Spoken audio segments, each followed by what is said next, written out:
You're listening to the Airline Pilot Guy Show. The view from our side of the cockpit door. WAPG, it's the Airline Pilot Guy. Airline Pilot Guy, episode 658. Yeah, he's up in the sky. It's the Airline Pilot Guy. Hello, you're listening to the Airline Pilot Guy Show, the view from our side of the cockpit door, with your host, Captain Jeff, broadcasting live from APG headquarters in Roswell, Georgia. Today's show is recorded on the week of April 7th, 2025.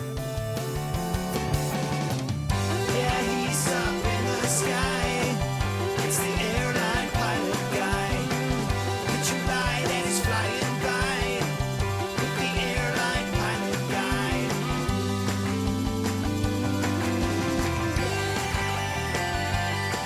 In today's episode, 3 family members are found alive after their plane crashed into a frozen lake.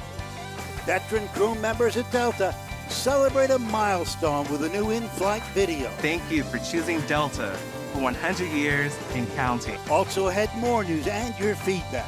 So get all settled in. Tray tables and seat backs in the upright and locked positions. Electronic devices powered on. I'm Radio Roger, and Flight 658 is ready for pushback. That was Radio Roger. Thank you, sir. An award-winning TV and radio reporter he is, currently at the #1 all-news station in the nation.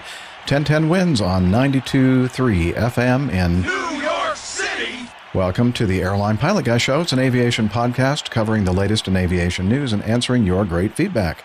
I'm Captain Jeff, a former U.S. Air Force pilot and retired Delta Airlines captain. And joining me from her lakeside studio in South is a doctor, skydiver, marathon runner, IPA connoisseur, and commercial multi-engine instrument-rated backstabbing jumper dumper. It's Dr. Steph. Hey, Captain Jeff. Good to see you this evening. Glad to make it back for another show. Apologies that the dogs need to be very close to me today for some reason, and there's something very interesting apparently happening outside the window, but hopefully there will not be a whole lot of barking or commotion. Just head shaking. Oh boy. Well, I guess your doggies are expressing their doggy love for you. For me, That's nice. No, probably for the deer, but yes. Oh, okay. Well, I'm sure there's some love in there for you as well. Also, joining us from his studio, in Hartford, Hereford, and Hampshire. Retired professional dog photographer. He probably could take some pics of that deer too. Former RAF, RAAF fighter pilot, retired Airbus A330, A340 captain for Virgin Atlantic Airways. It's Captain Nick. Hi there, Jeff. Great to be back on. Hi, everybody. HR 658. I think that stands for House of Representatives Bill 658. In 2011-12, amended the Federal Criminal Code to prohibit the aiming of the beam of a laser pointer at an aircraft or in its flight path, and they imposed a fine and or a prison term of up to 5 years. We applaud that bill. Was that the bill that you actually presented? I see you at the podium there at the U.S. House of Representatives. I was speaking in its, in support of the bill. Oh, okay. There at the House Very of good. Representatives. And it's still passed? Wow. Cheeky rat. Well, that lovely voice you hear, of course, is our producer. Let me do the proper intro here. She's from Toronto. She's a retired financier and aviation enthusiast, spreadsheet master. It's Liz Piper. Good afternoon, evening, everyone. Hi. And to you. Hi. Short and succinct. I thought you were very going to the point. Nell's intro. Expecting more. Yes. All right. Short and sweet. To the Short point. and sweet. All right. Just like Liz. Yeah, Aw. well. Thanks. All Well- right, you guys have a really good show. Well, thank you. Cheers. Thanks, Liz. We're planning on it. All right. Bye-bye. Let's do some news.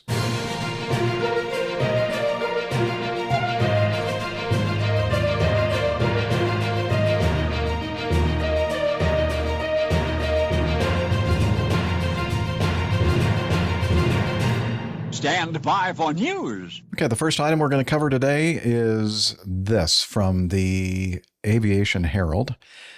A MNG, I guess that should be an NMNG Airlines. What's MNG Airlines? Anybody know? No idea. No idea. MNG Airlines Airbus A330-300 freighter, registration Tango Charlie Mike Charlie November, performing flight 380 from Hong Kong, China to Istanbul, Turkey with 5 crew, was climbing through about 2,500 feet off of Hong Kong's runway 7 center, about to turn right onto the departure routing. A Silkway Airlines Boeing 777-200 freighter. So these are 2 freighters. Why are we even talking about this? Who cares, right? Just kidding. That's the regular media. They go, there weren't really any passengers on board, so let's don't cover it. So this is a Silkway 777-200 freighter, registration Victor Papa Bravo Mike uniform, performing flight 625 from Hong Kong to Baku, Azerbaijan, with 5 crew, was climbing through 2,500 feet out of Hong Kong's runway 7 right. About to turn right onto their departure route, the crew received a TCAS resolution advisory to descend. According to ADS-B data, the separation between the aircraft reduced to 0 feet vertical and about 800 meters, which is about just under 1/2 nautical mile horizontal space. That's close. Yikes. That's like really close. I think they got a good photos of each other. I hope so. Hi. Yes. Although they may have been busy doing other things. Busy dealing with their TCAS resolution, hopefully. Yeah. And flying the airplane. After the conflict was resolved, both aircraft continued their climbs and flights to destination without further incident. Hong Kong's CAD, I'm not sure what that stands for, but it's probably their investigatory equivalent. Probably their NTSB equivalent or something. I would think so. Their aviation authority. Like their FAA equivalent. Like the CAA, but they call it the CAD. Gotcha. Okay. Well, good. They opened an investigation into the occurrence, stating the aircraft had been cleared to 5,000 respective 3,000 feet. I'm not sure why he wrote it like that. However, due to the climb rates differing from what ATC anticipated, the desired vertical separation was not achieved. While following their standard departure routes, both aircraft were visual with each other. About 7 nautical miles after takeoff, the crew of the Boeing 777 received a TCAS resolution advisory to descend. So they got a prelim report out, and let's see. So they, as I said, one took off from the center, 7 center, one from 7 right. As the departure tracks of aircraft 1, which was the 7 center, were and aircraft 2, the one on 7 right, were on converging tracks. Okay, air traffic control procedures for dependent departure operations 1 was applicable. In this case, the requirement was for ATC to provide a 3-minute, 180-second minimum separation between a 7 right departure, aircraft 2, following a 7 center departure, aircraft 1. The data indicated that the 2 aircraft concerned were cleared for takeoff only 13 seconds apart versus the 180 that they were supposed to. 2 1,000, 3 1,000. That seems about right. Go ahead. 1 Mississippi, 2 Mississippi. They'll be able to work it out. On noticing the occurrence of the incident, the aerodrome supervisor of the South Control Tower called the aerodrome supervisor of the North Control Tower to coordinate remedial actions. The agreement was to instruct aircraft 1 to expedite to 5,000 feet and to restrict the climb of aircraft 2 to 3,000. Yeah, that should do it. The 2 aircraft involved were given the respective ATC instructions accordingly. Both aircraft were provided with traffic information. Both aircraft reported visual contact with the other aircraft at the time. That's a good thing. Let's see. Based on preliminary data on hand, the closest spacing we talked about, 0.4 nautical miles horizontally and 100 feet vertically, with the aircraft on converging headings. Oh, man. Yeah, well, they're both heading to the same waypoint, B column. And you're very constrained with terrain on those departures because there's high ground on both sides of you. So basically, you're flying over a watered channel between, an island and the mainland. So until you get above the safety altitude, you really have to stick very closely to the departure routing. So they couldn't really maneuver away from each other. They were relying on height difference, which I don't really understand how ATC managed to guess how fast these aircraft were going to climb. If they're using their past experience of how fast these aircraft depart, well, it's going to change day to day, isn't it? Because if you've got a full load of fuel and a full load of cargo, you're going to climb at a completely different rate to one when you're getting airborne empty. Yep. So I don't think that's a safe premise at all. Well, if they followed their own rules, they would have given that 3 minutes spacing. Yeah, that would have been fine. They were naughty boys. I'm amazed that they actually, well, I'm not amazed. It's just not ideal to have two control towers clearing aircraft to depart. I know where you're going with this, Jeff. Yeah.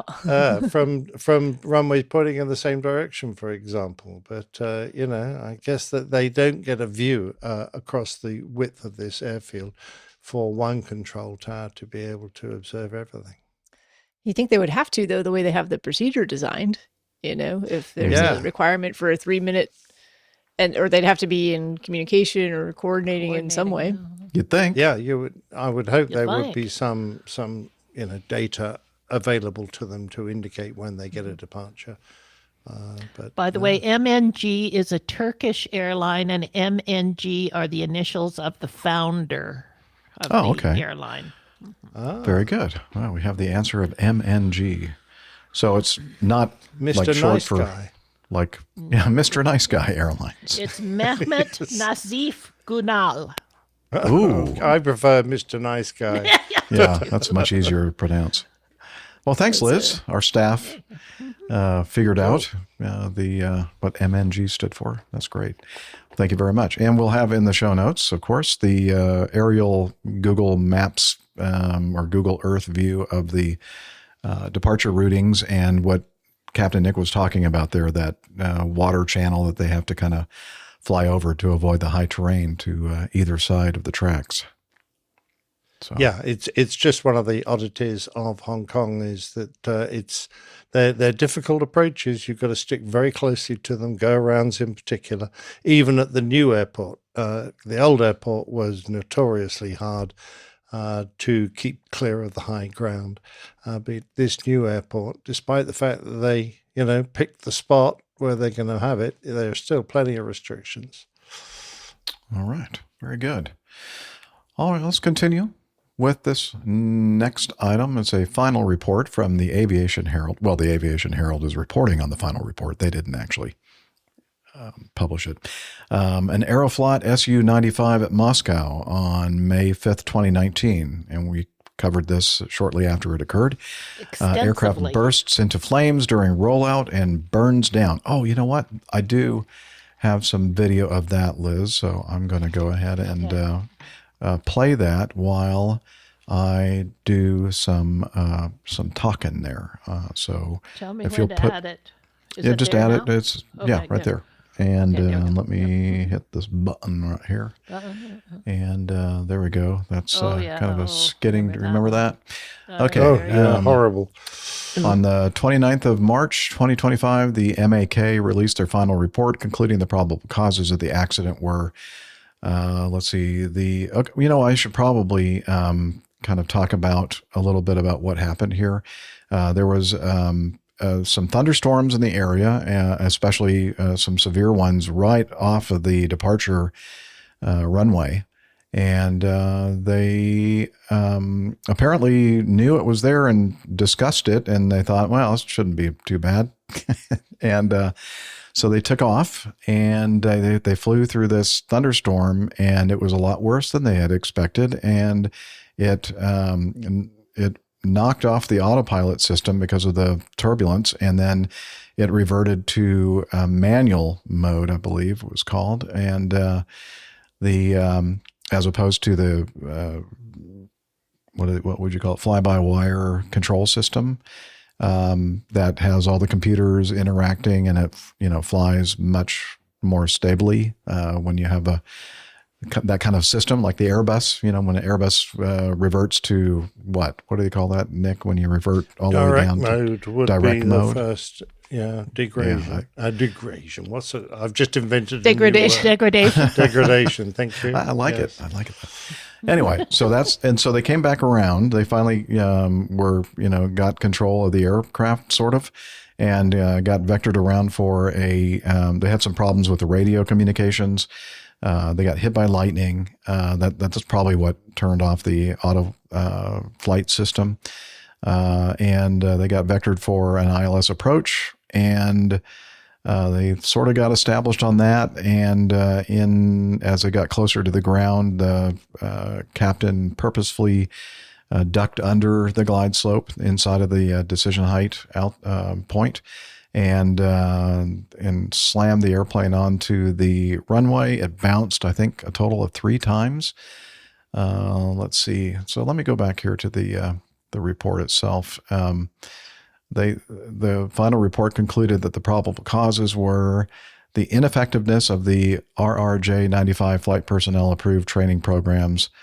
As for the actions in a major failure condition, abnormal situation of the fly-by-wire control system reversion to direct mode. Oh, they call it direct mode as well. And consequently, the insufficient knowledge and skills of the flight crew members to operate the airplane in this mode. Ooh, that's not good. Training programs met the minimum requirements determined by the FAR, but did not account for the specific nature of a particular emergency. Let's see. The ineffectiveness of the airline safety management system in terms of the monitoring of the pilot's sustainable skills development, which prevented the identification and elimination of the pilot and command's common systematic errors at the side stick pitch control at the stage of landing. Okay, so he was, I guess, vastly over-controlling the side stick controller in direct mode, and including forward inputs beyond neutral to nose down when he was in the flare. That's not a good technique. Let's see. The failure of the crew to comply with the FAR and operating manual requirements of the flight preparation and performance at the actual and forecast thunderstorm activity. In other words, I guess they just kind of didn't think much of that, as well as the availability to observe these zones on the weather radar display. Okay, so that almost seems to me like they didn't even look at the radar, which I kind of find hard to believe. Maybe I'm misreading that, which resulted in the aircraft encounter with atmospheric electricity. Yeah, lightning. Lightning. Yes. Yeah, I like that wording though. Yeah. Encounter with atmospheric electricity. Yes, we have encountered some atmospheric electricity. I think that's a part of the airplane that was struck by lightning. Isn't it that one that I'm showing now? Yes. That's I think one of the pitot probe? No, it's not the pitot probe. It's another probe. Forget which probe. Temperature or something? I don't know. But yeah, it says in the report here what that is. Lightning damage. It's all the way at the bottom. I'm scrolling furiously. Let me go back to where was I before? Right hand ice detector. Ice detector. Yeah. Right hand. Okay. This next paragraph, I don't really quite understand. Psychological personality traits of the flight crew members that determine their behavior in a stress environment.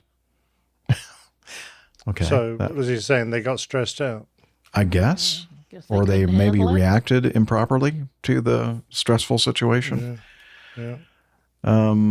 Let's see, which prevented the objective assessment of his psycho-emotional condition. Ooh, I like that. Mm-hmm. And the ability to control the airplane. In other words, he didn't. Sounds like a lot of psychobabble. He didn't have the ability to control the airplane, apparently, because of his psycho-emotional condition. Sounds like he should be doing some other job. Yes. A podcaster. Yeah, he could be a podcaster. Thanks, Liz. The failure of the pilot in command to ensure that the aircraft pitch trim under the manual control, including at the glide slope descent. So I guess in this situation, you have to use manual pitch trim, and he apparently didn't do that, which would result in, I guess, that over controlling of the side stick controller in direct mode. Here's a good one. The incorrect assessment of the situation by the crew when they received the predictive wind shear warning, go around, wind shear ahead, when they were on the glide slope, and consequently the non-initiation of a go around maneuver that resulted in the aircraft encounter of a microburst during the early flare stage and affected the aircraft flight path. Yes, very much so. Let's see. It does say that the documentation by the aircraft designer and the airline allows the crew to ignore the subject warning activation if it made sure that there's no wind shear threat. Still, the operational documentation and the operating manual do not integrate with the respective clear criteria. In other words, a little bit ambiguous, apparently. And I talked about before, he ducked under the glide slope close to the ground. Why does he do that? Well, sometimes Liz will duck under if it's a shorter runway, or we feel the need to get it down closer to the end of the runway. You don't want to be as steep as the glide slope. You want to be flatter, kind of. No, you want to actually. You want to land closer to the edge of the runway than farther down. Okay. So you end up steeping in the glide path for a moment, and then kind of shallowing it out, and then touching down. Thank you. This one is interesting too. The failure of the crew to carry out the standard operating procedure of manual speed brake deployment at aircraft touchdown. So apparently, because they were in direct mode, they don't have the automatic deployment of the speed brakes on landing. So they, I guess, never put the speed brakes out, which kind of dumps all the lift off the wings and gives you much better braking. That would certainly explain why they bounced so much. Mm-hmm. And then, when they did bounce, Captain Nick, they activated the thrust reversers. Perfect. Well, that'll stop you bouncing again, too. Yeah. Well, but eventually you run out of speed, yes. Yeah. So that says, they made note here that because the thrust reversers were activated during that first bounce, that they basically committed themselves to a landing. Go around was impossible after that point. Yeah, and that would have been a pretty dramatic touchdown, the second one then, if the first one wasn't bad enough. And then once they finally slid to a stop, here I'm going to go ahead and play that again. When they came to a stop, they didn't run the proper checklist to ensure that the engines were shut down. So the engines of the aircraft were still running, and that kind of contributed to that fire that we see in the video of. Because there's obviously the wing box was breached and a lot of fuel pouring out of that, and then the engine exhaust firing back on it, and that helped fuel the fire. And also the crush and panic among the passengers, the efforts by a number of passengers to pick up their carry-on luggage at the evacuation. And again, we're watching this video of the evacuation, and several people have their luggage with them. Those people should be just so ashamed of themselves. They cost people their lives. Exactly. I agree. All right, so it was a big mess. They were talking about the fact that because of the thunderstorms off the end of the runway and the initiation of their takeoff, the crew did not request any kind of vectors or avoidance to avoid the storm system. They just thought, we're not going to bother with that. We're just going to fly right into it.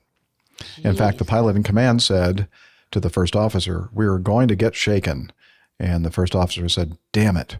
And the pilot in command said, "Nothing to worry about." I think he was wrong. Okay. That was a psycho-emotional reaction. Yeah, that was definitely a psycho-emotional reaction. I think you're definitely right. Oh, boy. So it's interesting because they talk about direct law, and I think it's important to differentiate between this aircraft and Airbus, which have a type of control law which has the same name. But an Airbus direct law, all that means is that you are now directly connected to the flight controls. There's no additional input put in by the flight control computers to change things. And every time you land, you go into direct law. So in the flare, you are in direct control of all the flight control surfaces. So it's something that happens, it happens gently. You go from normal flight laws into direct law in the flare, and, it just allows you, I guess, perhaps more control authority. There's no unexpected input from the flight control computers, and you know exactly what's going on. But that's the Airbus system. It sounds like their direct law is a bit more basic than that. I mean, they don't have any trimming, I don't think, and so they have to manually trim.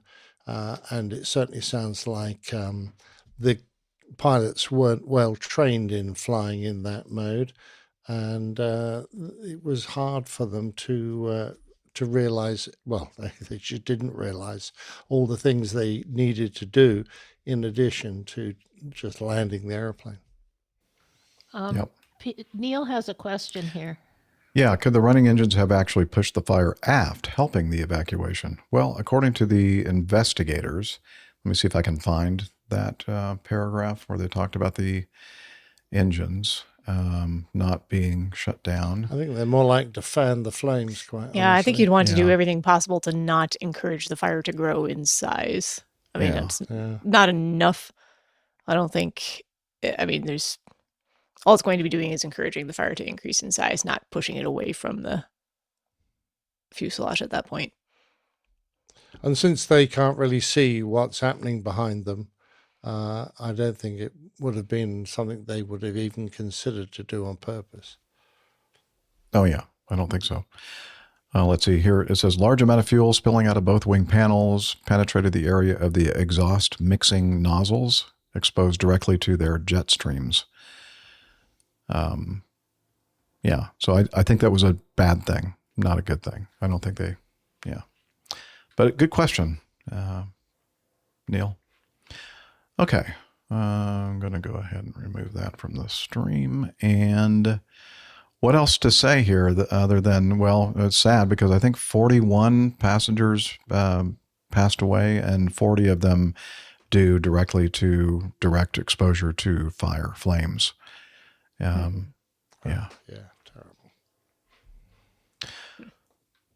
Okay. Let's continue with this from the New York Times. From fire to ice. From fire to ice. Yeah, what a great segue, Liz. I wish I had thought of it. Man and 2 children are found alive after a plane crash into a lake. A volunteer pilot found the 3 on Monday morning after they had been missing all night, the authorities said. They were taken to the hospital. A man, 2 children have been missing overnight, who were missing overnight, were rescued on Monday after the wreckage of a plane that crashed into a frozen lake in south central Alaska. The single-engine plane, a Piper PA-12 Super Cruiser. Hey, I think that's what... does Armando still have the Super Cruiser? I think he has something else now, didn't he? I don't think he has the Super Cruiser anymore. Yeah. But I did my seaplane rating in a Super Cruiser. Also. Oh, did you? Cool. Not this one there. Not this one. No. We're showing there because that doesn't look like it has floats on it. So it would not be little weeny floats. Floats. Yeah, very, very tiny little floats. Okay, this single-engine plane, the PA-12 Super Cruiser, was reported missing just after 10:30 p.m. on Sunday, setting off search and rescue efforts around Tustamina Lake and the Kenai Mountains, some 80 to 100 miles south of Anchorage, Alaska. The authorities searched all night but could not find the plane. The next morning, a volunteer pilot found the wreckage on the eastern side of the lake. The Alaska Army National Guard rescued the man and 2 children, all of whom had non-life-threatening injuries. They'd been sitting on top of that plane all night in the lake. Wow. Yeah, that couldn't be comfortable. I would imagine that, it would be kind of a chilly outside, especially if you're wet. Let's see. 10:30 a.m. is when they rescued them, took them to a hospital. Dale Eicher, a pilot who had been searching for the plane, told the local news station KTUU that he was approaching the lake when he heard over the radio that the man and 2 children had been found alive. He assumed that the pilot who had located the group had no cell service and said that he immediately called the Alaska State Troopers to notify them. I was really shocked, he told the station. I didn't expect that they would be found alive for sure. Yeah, let's see. Does it talk? It really doesn't talk about exactly why they ended up crashing into the lake, only that they did. Well, the lake surface was frozen, but it sounds like it was not thick enough ice to prevent it from going through. Right. So Liz is showing on the video, and we'll have in the show notes this. You can clearly see the Piper kind of sort of floating on that ice, like thin ice, and the three individuals sitting on top of the wing. But man, does that look chilly. But they're from Alaska, so they're probably used to it. And here's a wide shot of it. Okay, here's the wide shot. Yeah, and those are, look at the glacier flow in the background. The glacier there that feeds the lake. Yeah. Pretty cool. Well, anyway, good news for them. Good for that volunteer pilot. If they, presumably they didn't have any cell phone communication, but if you flew in those kind of areas, remote areas where there's, very few communications, wouldn't you normally carry a satellite distress beacon in your pocket? Because it would be a wise thing to do, and they're not expensive. I have one that we can use, when we're backpacking in the mountains. Not that far from civilization, but far enough. I mean, it was $100 and like a $25 a quarter subscription or something. Like it's not. Yep. They're not cost prohibitive, especially if you're doing things that cost a lot of money anyway, like flying airplanes. So it's just that I would recommend anyone who does that sort of flying, and I'm sure many people do carry them, but they're a few $100 at the most, and you can get one that you can talk on, or you can get one that's just you can send messages. Beacon. Yeah, there's. I think the one that I have, you can send a text message. It'll cost you money if you do it, but I mean, gosh, that's why you have it, right? Yeah. So I have one of the ones made by Garmin that interfaces with my iPhone. There's an iPhone app, and it can be used without the iPhone as well, but it just makes it a little bit better user interface. But a lot of RVers use them as well because they're a lot of times out in the sticks somewhere. It's nice to have the ability to communicate with a satellite. UH Blackhawk, hey, we haven't seen you in a while. UH Blackhawk says pilot did not have a certificate. Oh boy. Rated pilot. It was not a rated pilot. That seems to be a common theme there in Alaska, isn't it? Alaska's a little bit unique when it comes to aviation and general aviation in the United States. A lot of cowboys up there? Yeah, there are a lot of cowboys. So I guess that, boom. And a lot of guns. UH Blackhawk also says he's not cooperating with the FAA for some reason. Oh, I wonder why. Just like that Trevor dude, right? That YouTube, what do they call those? YouTube... Influencer. Thank you, Liz. Craig says, I tried out the satellite texting with my new iPhone. All right, cool. So, did we just receive that from you, Craig? From your satellite? Yeah. No, just kidding. That would probably be no very interface just to YouTube. But that would be cool. Well, I noticed my iPhone, when it can't get a signal, it goes to satellite. So that's a new feature. Yeah.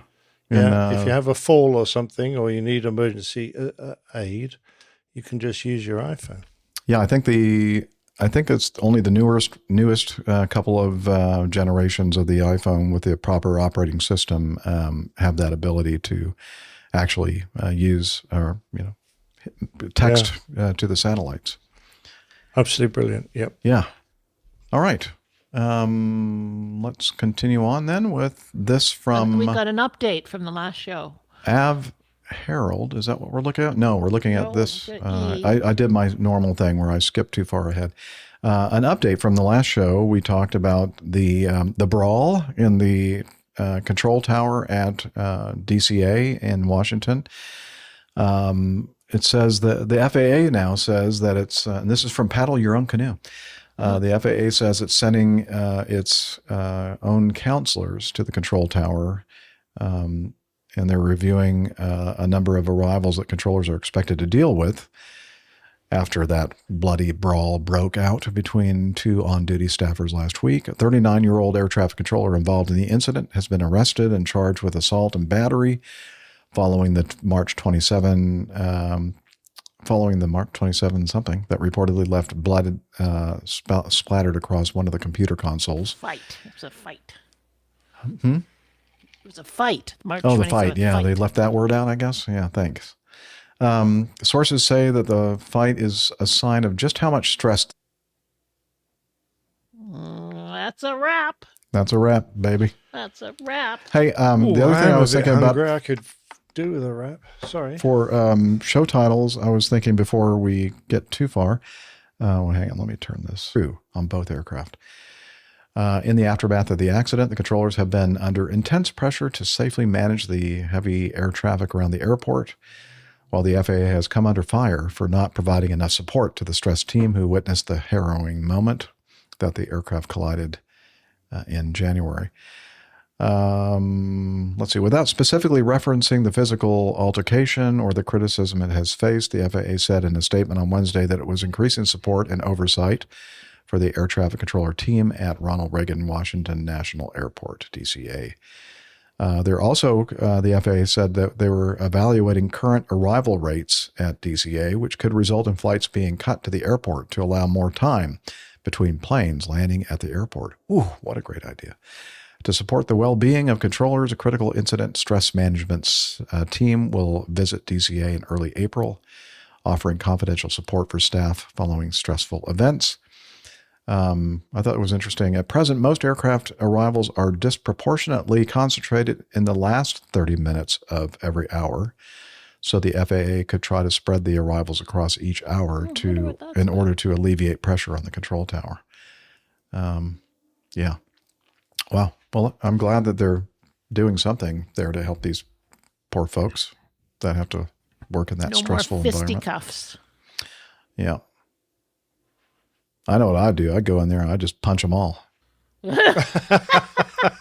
Punch them all out. Yeah, I'm just say, hey, Smarten do up. something. Yeah. What is it? Something up or something out. Shape up or ship out. Shape up or ship out. My way or the highway. Perfect.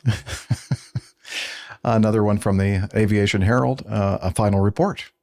This involving a Korean Airbus A330-300, registration Hotel Lima 7525, performing flight 631 from Seoul, South Korea to Cebu City in the Philippines, with 162 passengers and 11 crew, had gone around at low height twice following approaches to Cebu's runway 22, climbed back to 5,000 feet, entered a hold, and landed on Cebu's runway 22 at 23:07 local time, so late at night, about 55 minutes after the first and about 42 minutes after the second go-around. The aircraft crossed the runway end at about 80 knots over ground, came to a stop about 1,200 feet past the runway end, close to the airport perimeter fence.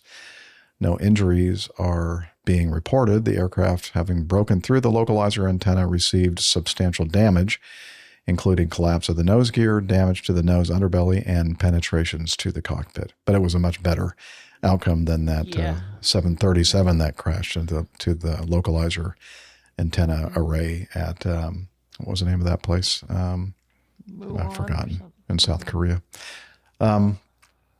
Okay. Ooh, they were right at the end there. Yeah. So the first preliminary investigation results, a hydraulic failure had caused a brakes failure. Do I need to jump down to the actual report? Yeah, I think I highlighted it. Okay, thank you. On the 14th of March, so almost a month ago, the CAAP released their final report. The primary cause, the increase of vertical speed, was attributed to the forward pitch control from the captain that resulted in ground contact before the runway. The increase in vertical wind factor during the aircraft's descent on the second approach. The right-hand main landing gear hit a 15-centimeter step of the cemented edge of runway 22, resulting in multiple damage and faults to the said landing gear and consequently the loss of most of the deceleration means, specifically aircraft braking failure resulting in runway overrun. Also contributing, loss of spoilers and reversers, aircraft brake system dormant failure, the deficiency in Airbus's crew operating procedure and alerting in relating to the A330 blue hydraulic low level fault. So 15 centimeters, that's about 6 inches or so, something like 6 that? inches, yeah. It is Okay. 6 inches. Yeah. So they hit that concrete lip of the runway, and that kind of just sheared off some of the gear. That's no good. Yeah, it ripped out a fair amount of the mechanics of the undercarriage, but more importantly, it tore the hydraulics and the electric sensors. All the cabling for that disappeared, so they ended up with a significant number of failures, which all combined to really rob them of their normal and backup braking systems. Apparently the weather wasn't great that day in the Philippines. A lot of rainy weather, I guess probably convective activity, heavy rain. Wet. And in fact, the winds were shifting around quite a lot, and they're variable, and they decided, I guess they landed runway 4, or actually they attempted an approach to runway 4, and then because of the wind situation, they changed to runway 22.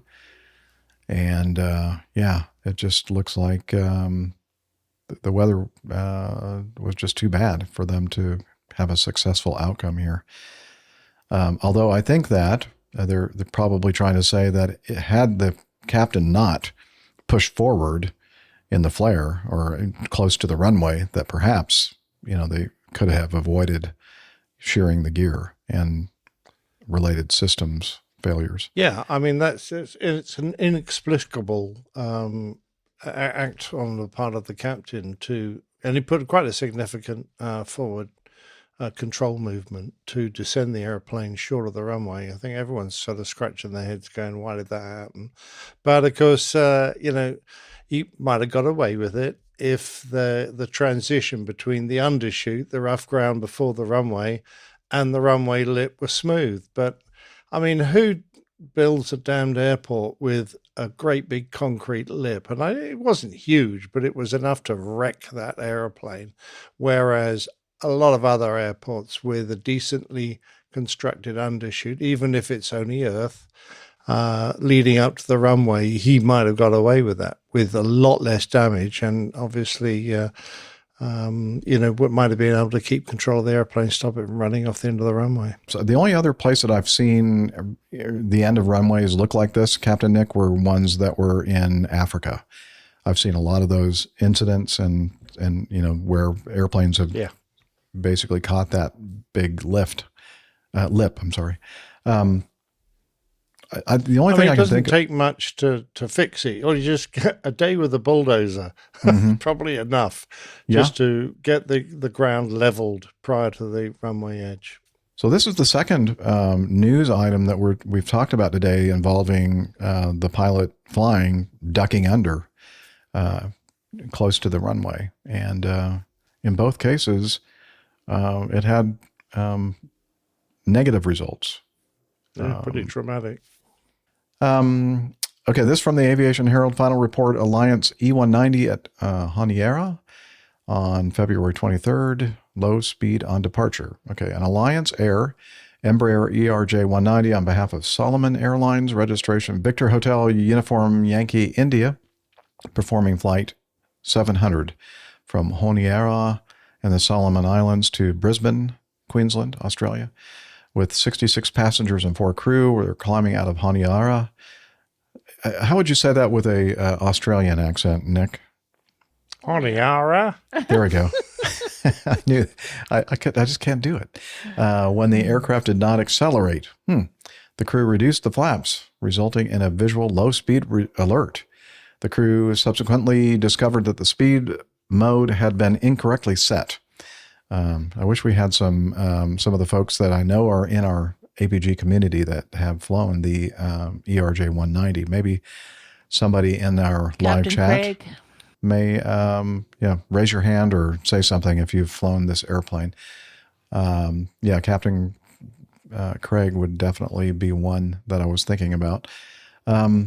Anyway, on April 4th, 2025, the ATSB released their final report.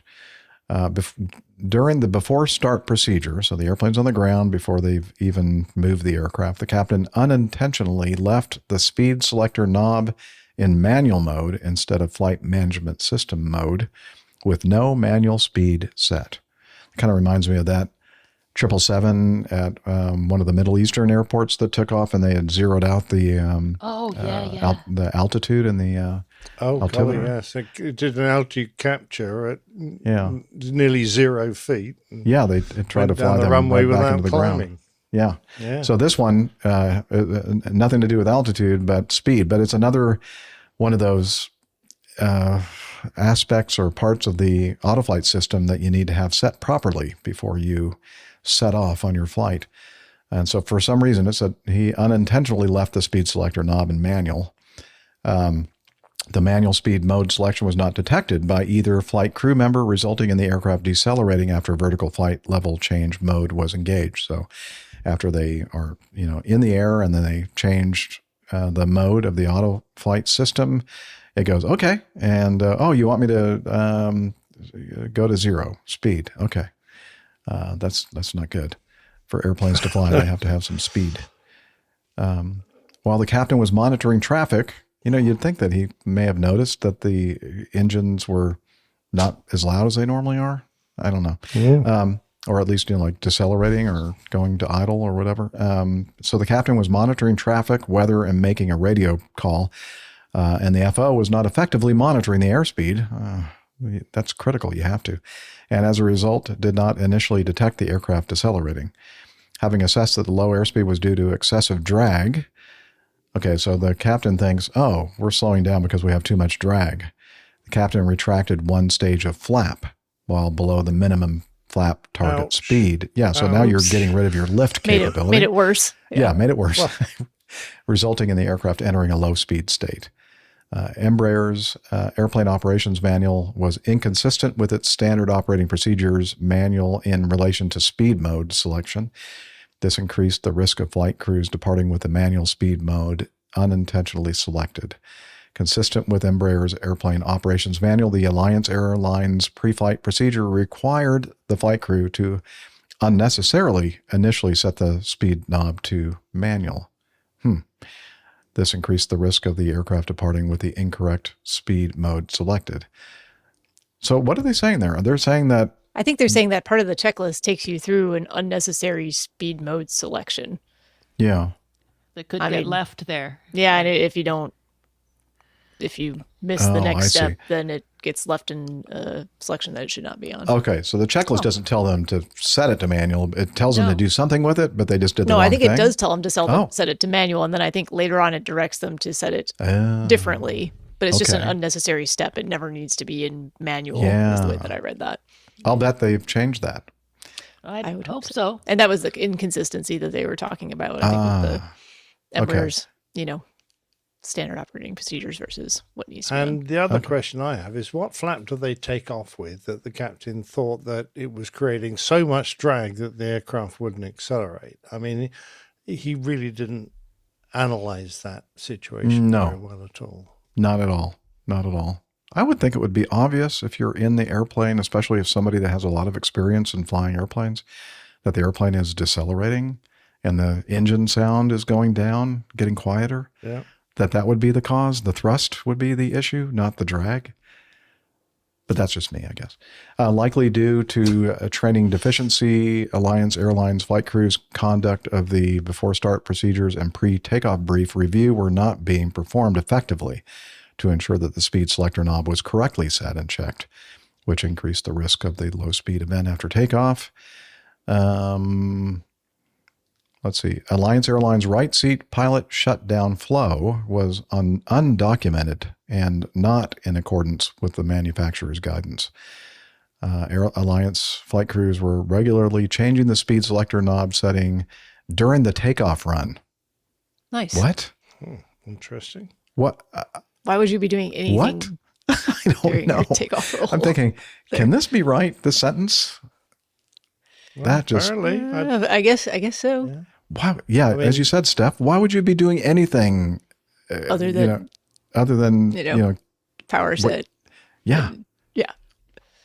Wow. Now's a good time to change this mode setting here while we're actively moving down the runway. No, it's not. At least they say this was contrary to Embraer's guidance. So Embraer doesn't say, no, you should do that now. I mean, Alliance Airlines' own standard operating procedures manual says, I guess. Oh, it's contrary. No, contrary to the standard. Both. Oh, and for both of them. Okay. Mm-hmm. But these crews are just doing it on their own without the guidance. They're just freelancing. Yeah, they're freelancing the thing. Wow. Okay. Yeah, I can see why they got the low speed here. Yeah, that's something. But they recovered, right? They did. They recovered and they reported it, which is good, so that other people could learn from it. But apparently it wasn't just this crew. It sounds like a lot of the Alliance Air crews are doing the same sort of thing. Yeah, exactly. Because if you're changing the speed selector knob during the takeoff run, it's because it's been left in manual and you suddenly realize and you're putting it to where it should be. So this captain's unintentional action of leaving the speed selector knob in the manual mode does not appear to be an uncommon thing. Mm-hmm. Okay. Jeff, I think we've had enough reports for now. Let's do J, K, L, and M, and then we'll leave news. Okay. J, K, L, and M. Before we do, we have an update from Tim Van Ram regarding the pronunciation of Cebu. He says the Tagalog pronunciation is Cebu. I hear Filipino word. Huh? Tagalog. Oh, see, I can't even pronounce that right. Tagalog pronunciation is Cebu. I hear Filipino workers speak of this area lovingly. Yeah, here it's a very beautiful place. All right. And Neil has one last comment. Oh, Neil has one last comment. No knob twiddling during takeoff. Exactly. Or else you're going to get your wrist slapped. Let's see. Oh, your knob slapped. Oh, your knob. Ooh. So J, Jeff. Okay, I got it. I want to say something so badly after what Captain Nick said, but I'm not going to. I know. Okay. This from Paddle Your Own Canoe. Wow, we have at least two of these from Paddle Your Own Canoe. American Airlines passengers forced to endure 12-hour flight to nowhere. Well, not exactly. Just so plane could end up at one of the carrier's maintenance bases. So an American Airlines flight from New York JFK to Tokyo ended up flying for 12 hours just to end up back in the United States so that the plane could be positioned. Okay, we just talked about that. Could be positioned to one of the carrier's maintenance bases due to a malfunction with the wing antifreeze mechanism. Yes. Antifreeze. Love that antifreeze system. Yeah. Okay. My car has one of those. Yeah, I know. We have antifreeze in our cars. Antifreeze fluid? Yes. The passengers aboard American Airlines Flight 167 on March 31st ended up flying for 12 hours. Okay. Just 2 hours, at just 2 hours less than the flight time to get all the way from New York to Tokyo, the passengers on 167 had to forgo ramen and sushi for their evening meal and were instead issued a measly $12 food voucher and put up in a local hotel, according to one of the passengers on the Boeing 787 Dreamliner. So according to flight tracking website Flight Radar 24, the flight took off from New York JFK a little behind schedule on Monday morning before it headed west across the United States for its trans-Pacific crossing to Japan. About 2 hours after passing Vancouver, BC, the plane made a sudden about turn and started flying back towards the United States. At this point, it might be assumed that the aircraft would have to land at the nearest available airport due to a serious issue with the plane.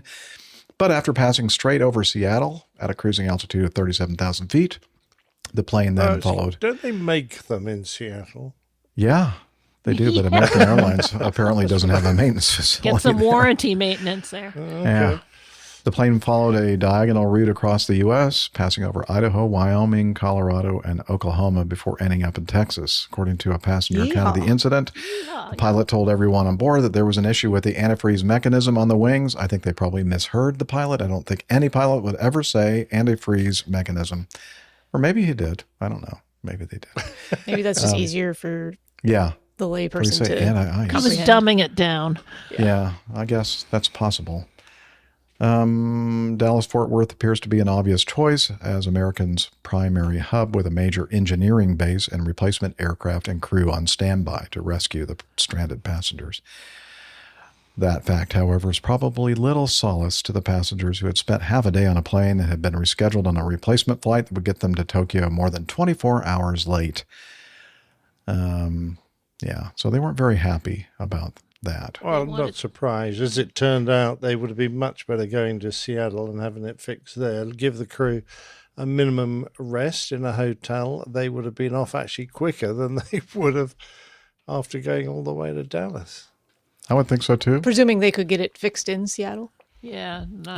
Well, if they can't fix it there, that's a bit of a worry. It does seem kind of a ways out of the way, doesn't it? What about San Francisco or Los Angeles even? You know? Or even Denver. Yeah. A lot of choice there on the West Coast. Yeah. American Airlines, I can see why they went to Dallas. You said you can see? Sure. Why? Okay.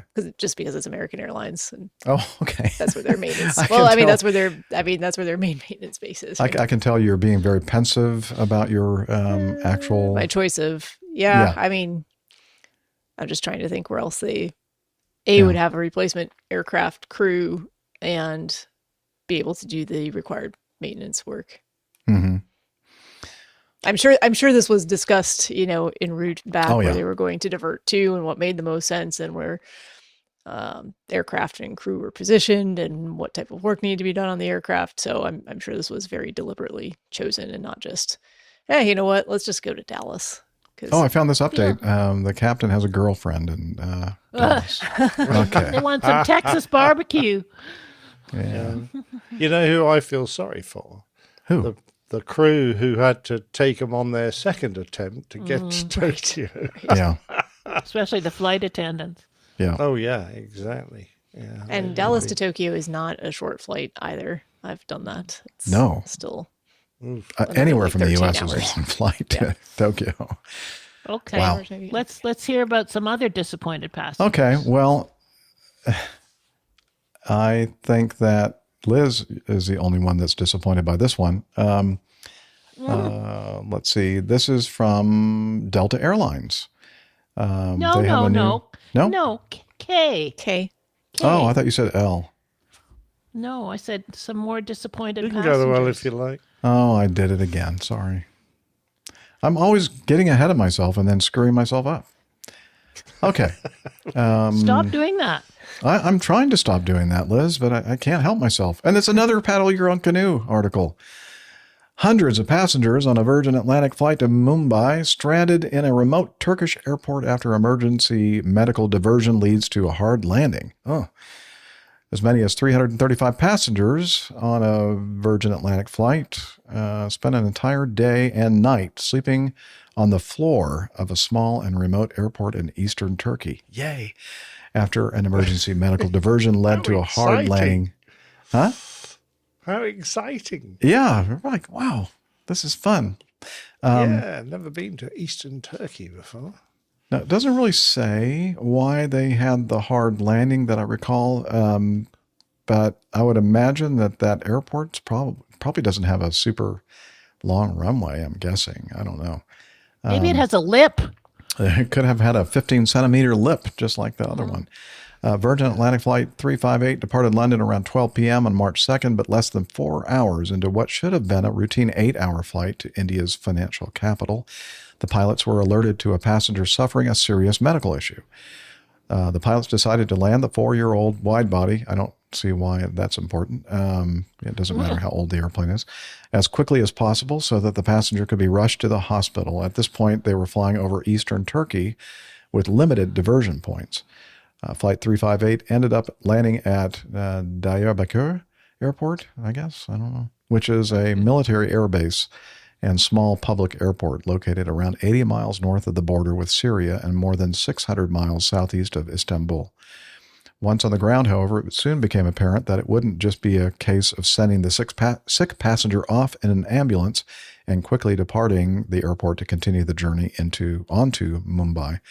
The aircraft suffered a hard landing and would require engineers to carry out a careful assessment of the technologically advanced plane before it could be allowed to continue on its journey.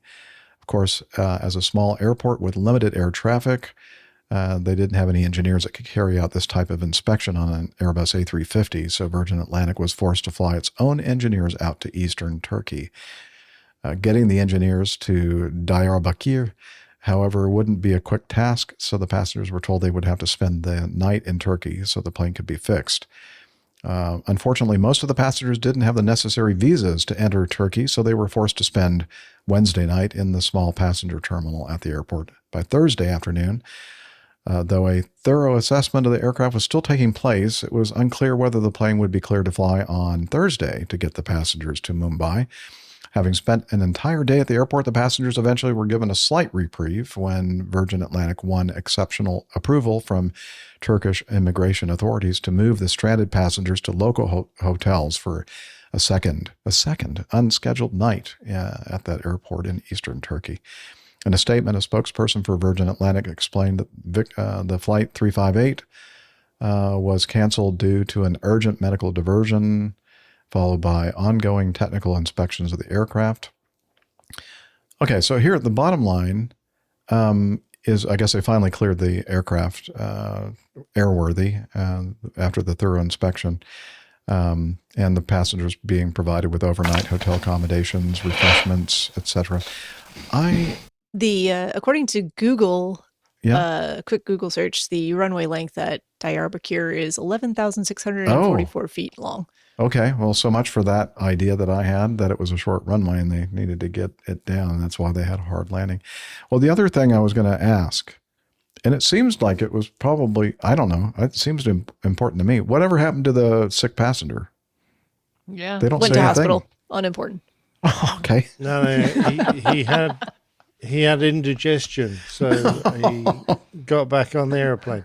No, yeah, you're right. It would be nice to know whether it was a justified diversion or not, but of course you can't tell when you make that decision, and it's probably one of the toughest things to assess for the captain, because he's relying on his cabin crew to communicate to him exactly what's going on their assessment, and of course they are relying a great deal, usually, on medical advice given to them by their chosen team that usually is in a hospital somewhere in America, who they communicate with, and the systems that Virgin have to assess a patient's situation are pretty sophisticated.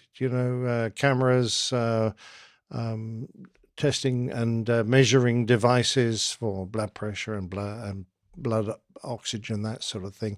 They can put an ECG on to check get a heart rate out, and all that can be transferred via the aircraft's communication system to America, and then the specialist hospital there, who does this for lots of airlines, will have an expert on hand to review and give them advice. I have to say, they weren't that far from Ankara, and I think that would have been a much better place to go. But that, all the time that they're trying to make a decision, they were getting further and further away. So I guess when they decided that they had to divert, they were a bit too far away to risk getting this patient all the way back to Ankara. But it's a bit of a shame, really, because that would have been a much better choice. Yes.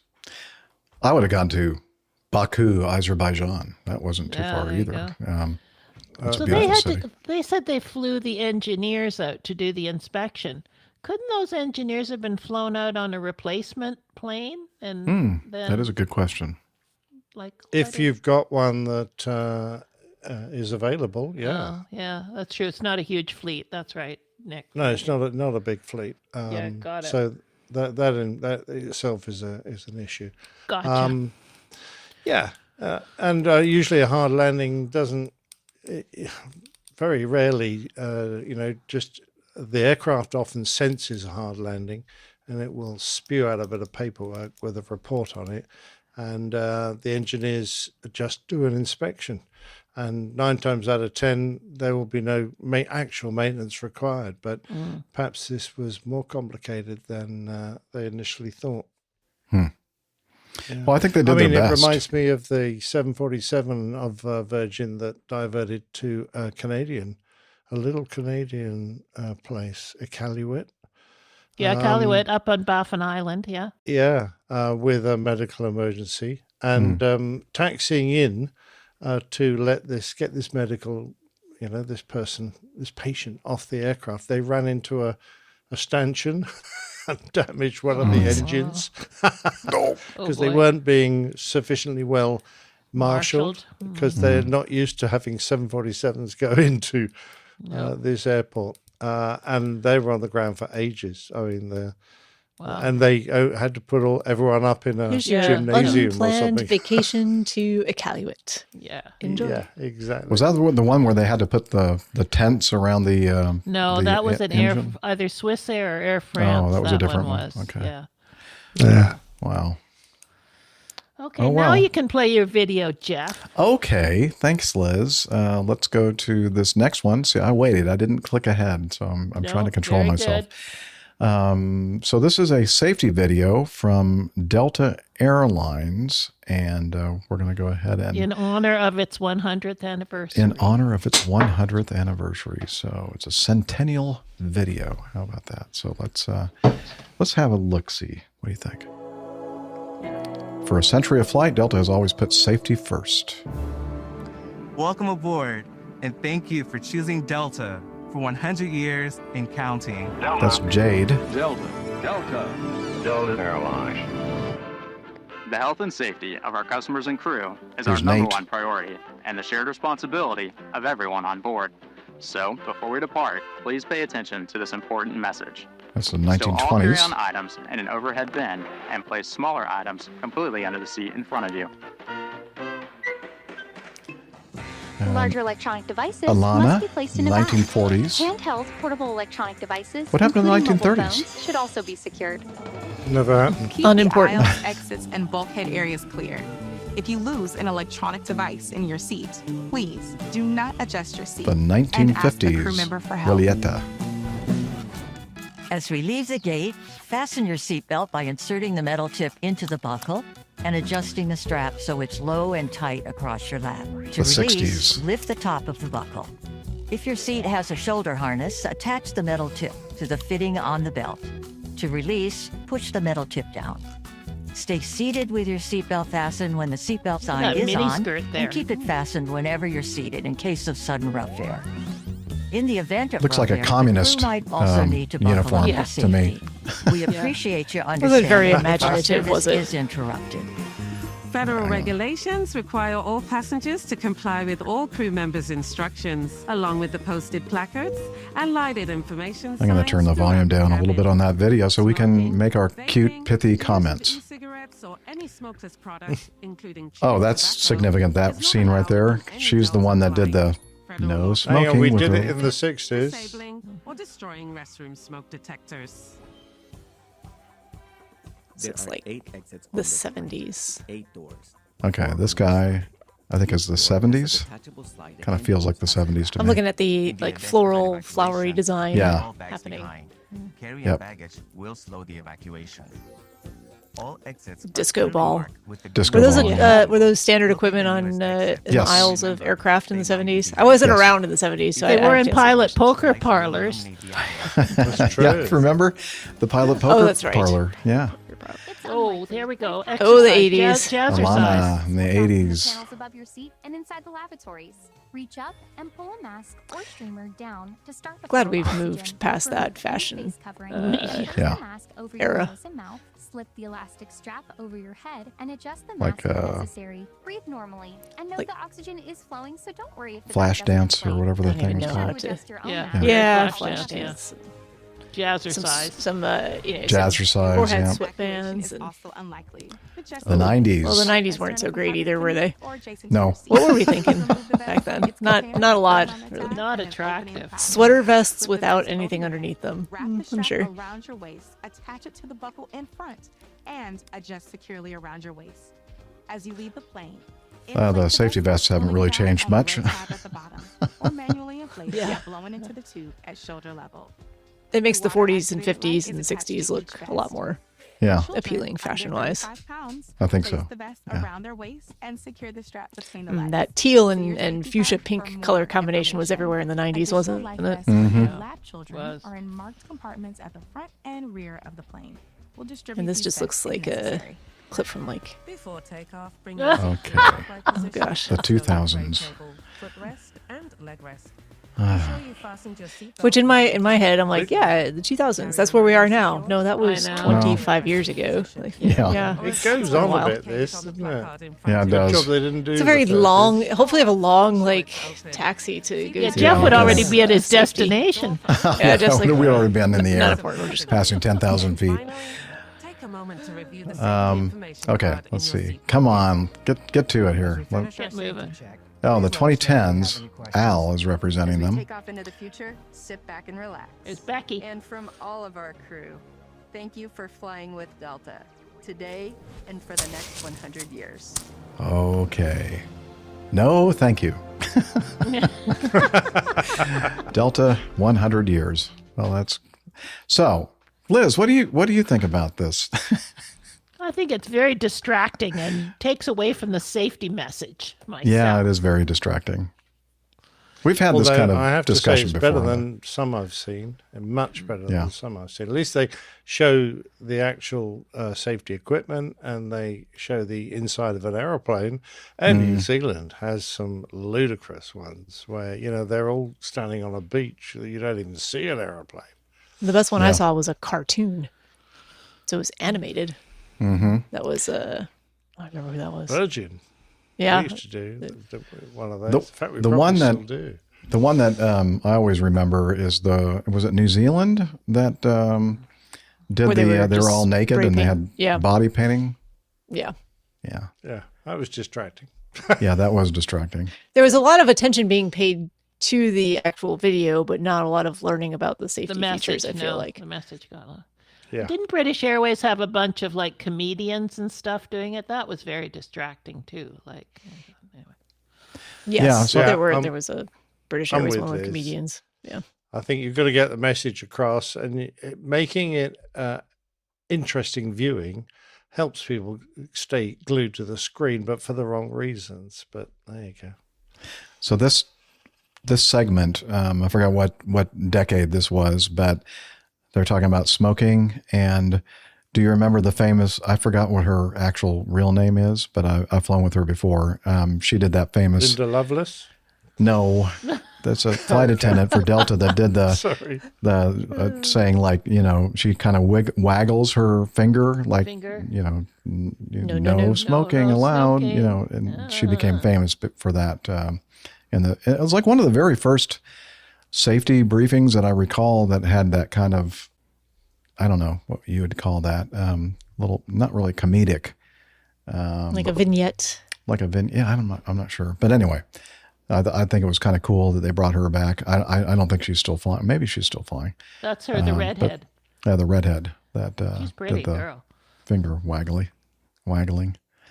Anyway, so yeah, that was interesting. But I agree. I think there's a fine line between being creative and capturing the attention of the passengers, but okay, so you got my attention, but I didn't really get anything safety-wise from this thing. But I think in this case, as Captain Nick mentioned, at least they are in an airplane and they're actually showing the actual safety equipment. So, I guess they had that going for them on that. Yep, I agree. Okay, let's end on a high note or low note here. Okay, we're going to end with this one. Again, is this like the fourth one from Paddle Your Own Canoe? It is. Wow. Yeah. Wow. Oversaturated with Paddle Your Own. Nobody can be oversaturated with Paddle Your Own Canoe. No, there's never too much Paddle Your Own Canoe. So, shall I read the headline? Okay. Just read it, Jeff. A man sentenced to 3 weeks in a notorious Singapore jail after what? Well, after flashing his genitals at a flight attendant for a joke. Well, the joke's on him. 23-year-old Brilliant Anjaya. That's the best part of this story. That is. The guy's name's Brilliant, and he was not acting out his namesake. From Indonesia is likely to end up at Singapore's notorious Changi prison complex. Did I say it? Changi. I always get it wrong. Changi? Changi. No G sound at all. Changi. Changi jail. Okay, Yep, prison Changi. complex. A vast high-rise jail on the outskirts of the city-state's airport, where inmates spend 23 hours a day in their cells, rarely see the sunlight, and have to sleep on the floor. Anjaya was flying back to the city-state on January 23rd aboard a Singapore Airlines flight after finishing a college placement in China. During the flight, the court heard how Anjaya knocked back 2 glasses of champagne with his first in-flight meal before he fell asleep. When he awoke from his nap, he went to use the lavatory, and at this point he told the court that he suddenly came upon the idea to expose himself at one of the flight attendants while capturing their reaction on his mobile phone as a crude prank. So he returned to his seat, he unbuckled his trousers, then hid his genitals under the airline blanket. When the flight attendant came to serve him his pre-arrival meal, he whipped off the blanket while filming the flight attendant's reaction. The clearly shocked crew member immediately averted her eyes and then continued to serve him, quickly pulling out his tray table and setting down the meal tray before retreating back to the galley. Once back to safety, the flight attendant told her supervisor about the incident and noted that Anjaya had his mobile phone pointed at her. The supervisor challenged Anjaya, and while he initially denied exposing himself, he eventually agreed to hand over his mobile phone, where footage of the incident was found by the supervisor. Footage? Wow. That's a lot. Very impressive. Okay, back to the article. So anyway, on the 23rd of March, he pleaded guilty to 1 count of sexual exposure. Prosecutors pushed the court to send him to prison for up to 6 weeks, but while the judge described his actions as inexplicable and inexcusable, he limited the sentence to 3 weeks. One of the reasons for the shorter prison sentence was that he had shown genuine remorse and had written an apology letter to the victim. The letter, which was read out to the court, said to the victim, "You do not deserve the distress and complications I caused you. I hope it gives you at least some comfort knowing that I will face justice for my action." All right. Neil has a great comment here. Neil in our live chat says it would have been a shame if she dropped his hot coffee in his lap. Yeah, that would have been a shame. Yeah, that would have been punishment. Yeah. I think they should have ordered him to change his name from Brilliant to Stupid. I think you're right. Yeah, that should have been the sentence. Very good.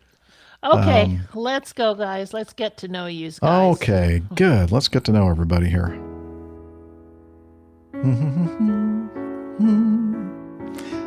Getting to know us segment. That's the time of the show where we get to find out what's been going on. What's been going on with you? Steph? It's been a lot of work. A lot of work? Still. That's boring. But thankfully, not so much this week that I couldn't spend some time with you guys this evening. Thank goodness. Yay. We love it. We're happy. A nice reprieve. Yeah. Yeah. Did do a little bit of flying over the weekend. The weather was nice enough for a short window on Saturday to do a little bit of jumper dumping. Excellent. Yes. Excellent. Yeah. Very good. And then it got too windy, and then it was too windy the next day. So it was short-lived, but nice to be back in the air. I feel like it's been the spring of bad winds here, or not jumpable winds. Definitely fine for just flying airplanes in, not that windy, but not great for skydiving activities. So kind of frustrating because a lot of times it's these, beautiful blue sunshiny days. Sunshiny day. Everyone's sitting on the ground going, well, we'd like to be jumping, but, winds that are variable Nope. between, lulls of like just a couple miles an hour up to gusts of 25 miles an hour are not the greatest. So, No. yeah. But anyway, got a little bit done. Hopefully we'll have some nicer weather as spring continues and get to do some more flying coming up. Very good. Beyond that, that about sums it up for me. Okay. Captain Nick, how about yourself? Nothing has happened. It's been a very quiet week. So thanks for asking. We're such an exciting bunch right now. Yeah, I know we are.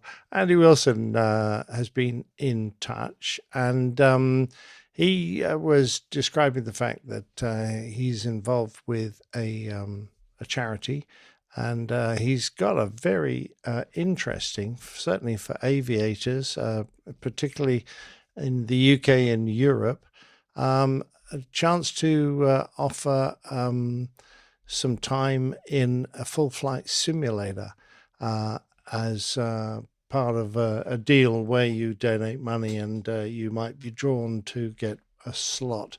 So why don't we listen to the audio? And I'll just mention now that the charity is called Mind. It's a UK-based charity founded way back in 1946 as the National Association for Mental Health. And its president is Stephen Fry, the renowned actor and raconteur, marvelous chap. So if you've got that available, please, thanks. Here we go.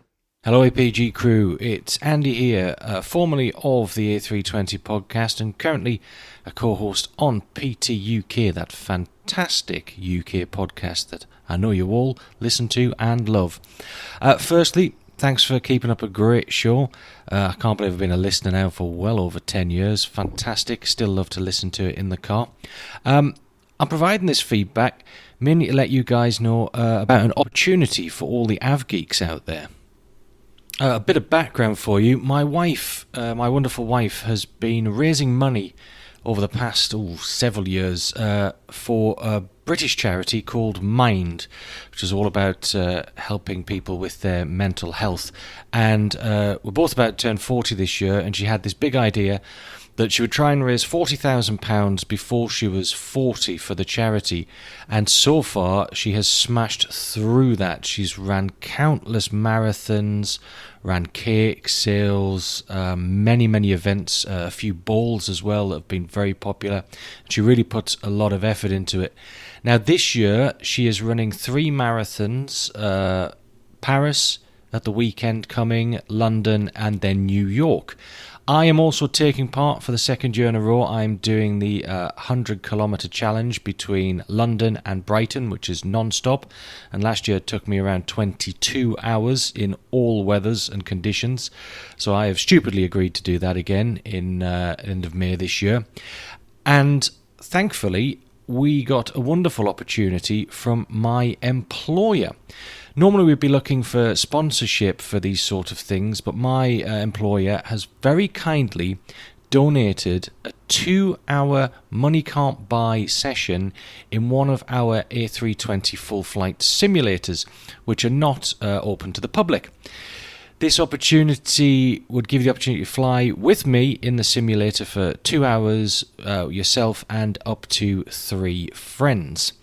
So how can you go about possibly winning this? Well, we've decided we are going to have a prize draw with 100 available tickets, and we thought a reasonable donation for this would be £30. Again, you cannot purchase this kind of sim ride in one of our simulators anywhere. So how can you enter this fantastic draw? Well, there is a form that needs to be filled in, and hopefully Jeff will include it in the show notes. So follow the link, fill in the form with all your details, and then go to the Just Giving page, which is linked via the form as well. Make your donation. Make sure your name matches the name on the form so that we can tie the two together for the draw. And once we have sold 100 tickets for the draw, then we'll close it and we'll make the draw and announce the winner. Now, this is not just limited to people based in the UK. We have 2 sites where we can host the sim session. One in Europe, in northern Italy, and one down in Gatwick in the UK. The winner will have to make their own way there, and if they require accommodation, that of course comes at your cost. But this really is a money can't buy opportunity. And you'll also be making a donation to a fantastic charity. So that's all I want to say, really. Keep up the great work, guys. Love the show. And best of luck to anybody who does decide to enter. Cheers for now. Bye-bye. Wow. And that's really not that much money per chance out of 100. That's pretty good odds. Only 100 tickets. No, you've got a 100 to 1 chance and 30 quid a go. I think that's brilliant. Good value. And what a prize, because that's, it's not a quick dash. You're sharing 2 hours, perhaps with a few friends a 2-hour session. That's a lot of sim time. That you better do all sorts of stuff. That would be great fun. And of course, Andy's a marvelous bloke, a great trainer, and it would be fantastic, I think, to experience that. So didn't he say the person and 3 friends? So Nick, Jeff, Steph, and Liz. Yes. Oh yeah. And I guess I couldn't have an entry. Yeah. I'd choose the Northern Italy. Then we could have a nice meal after. Nice. Before and after. We could. Yeah, let's buy a ticket or 2. Yeah, let's do it. I'm in. Yeah, let's buy all 100 of them. Well, that sounds like a great use for the coffee think fund. actually, I'm not sure we have that much in the coffee fund, but sure. £3,000 would not be a lot to pay for a 2 hours of a sim sim session. yeah. So No. Yeah. No, not at all. Well, we'll have to think about this on the post show. Okay, well, but that's great, Andy. It's like, wow, he's running 100 kilometers. Wow, that's amazing. Yeah, that is crazy. Wow. Have you ever done anything like that, Steph? 100-kilometer run? I have not. Mm-hmm. I've limited my running distance, I should say, to just full marathon. 26.2 miles. Yeah, just 42. Just full marathon. 195 kilometers. So just under half of that. But I did the Ironman one time. That's 140 miles. But I don't know how you do swimming any and of those. biking included. Wow. Yeah. Wow. That's still amazing. It is. Well, It took me like 15 hours, almost 16 We'll have hours. to get a hold of that form and That's get not it. We fast. don't think we have that yet, but we'll get that anyway. Yeah, We've got the link. The Okay. link is already in. It's in the email? Okay. Well, We'll and kudos to Andy's wife, who's raised, is that right, 58,000 pounds already? Yeah, so That's far. 58,000 man. pounds. That's amazing. That's crazy. That's great. Wow. Yeah. That's some That's serious awesome. fundraising. Yeah, Yeah. good job. Well done. Good job. Very good. Very Cover good. art. Cover art. Cover art time. Yeah, this was APG 657. We had some great suggestions. Goonie something orange, tower tension, passport snafu, but the easy winner was an awesome American aviator Look at that because mustache. we've got one Oh my on the show. Our beloved leader, Yes. Captain Jeff, who is there in all his glory He is. as the awesome American aviator There he is. with a I wish my lovely mustache looked like that. mustache. Well, yeah, we all do. That's too. awesome. Most American. Yeah. Even Yeah, it more is very- America. Yeah. What was that? A TikTok video, wasn't it? Yeah, the most Yes. American. Yeah. Yeah, the most American. Yeah, but I think that's equally. He needs a lot of stripes on his arms there. marvelously Like he's got.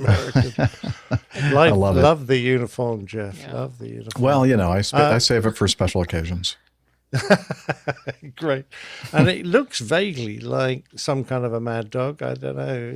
It's they're never very good. It's a 747 Mad Dog. Yeah. there, isn't it? Yeah. It's like a combination 747 Mad Dog. Dog, Yeah.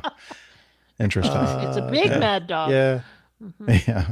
Anyway, obviously we got the show number in there. If you look Yeah. on Jeff's hat, Right yeah, there. there he is. He looks a bit like a bus conductor with He that number on does. his hat. But Boy, there he's you got go, a All aboard. 657 on his hat. steely stare there. Ooh, he's scaring me. He is, Alice Steely, absolutely Scary. Steely fighter pilot stuff. Where's the logo? Actually, there it could you is. go back to his hat? Yes. Yeah. I noticed that he's got a rain cloud over the top of the badge on his hat. Have you seen that? There's a little rain cloud. I thought that was...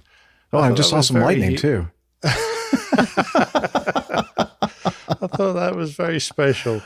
That is special. And, yeah, the show logo is down there as well on the next slide. There it is. On his chest, underneath his breast pocket. And it's a red, white, and blue show. No, I do. Wow. Yeah, it is. Red, white, and blue, just like the flag. Boy, So there Jeff, you go. that Very nice. nice. That's quite something. That is. I've never It looked is better. quite something. I've never looked better. Thank you. Yeah. Thank you, AI. I must admit, if I were you, I'd just go out and buy a moustache that looks like that. Yeah, no kidding. Stick it on there. That would look so good. It goes all the way to your ears. Have you seen that? Yeah, I see mean, that. It's literally, it sort That's of pretty melds amazing. with your ears. So, It's so smooth, too. I know. It looks kind of silky, right? Yeah. Yeah. Just like candy like- floss. Like I use a marshmallow. special pet it a little conditioner. bit, like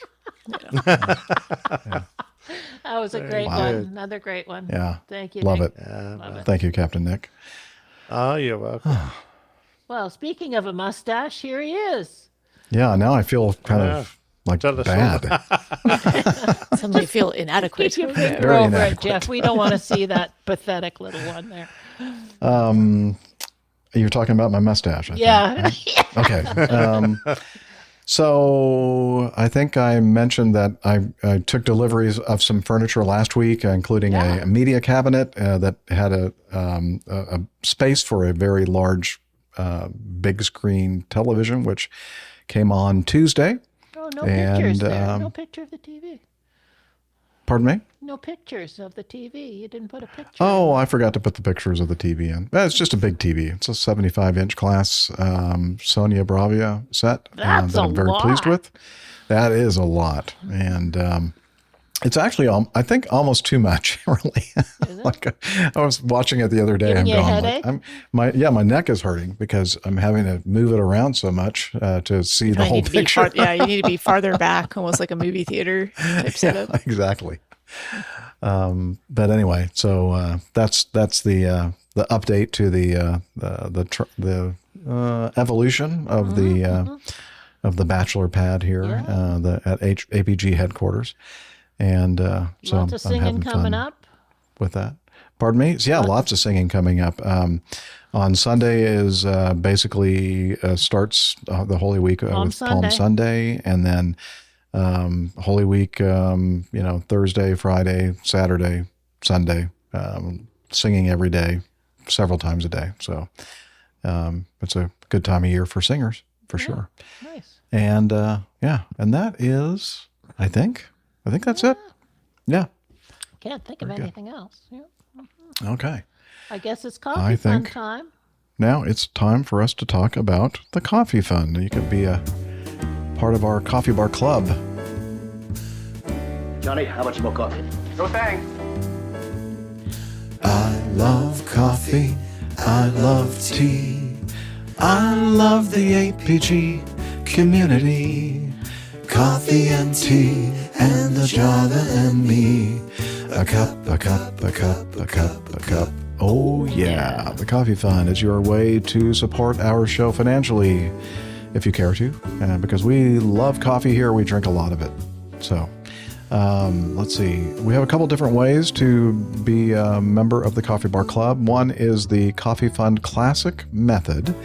And since the last episode, we have a very nice contribution from Philip Caruso. And he also sent a little note with that saying, "Thank you for a great podcast and an even greater crew. Love the show." Thank you, Philip, for the kind words. I think we had some feedback from him last show, I think. Oh, yeah, we did have some feedback from him last show. Thank you, Liz. And we're also on Patreon. You can become a patron of the show. And we have a new producer named Greg Cram. And again, Patreon is a way to but to pledge a certain amount of money per creation. In this case, our episodes that we do every week. At the most, we do 5 in a month, but most of the time it's 4. So Anyway, check out Patreon and PayPal. You can find information about the coffee fund by going to airlinepilotguy.com/coffee. You'll be glad you did, and we will too. Hit that bumper and get her going. Okay. I'm hitting it, baby.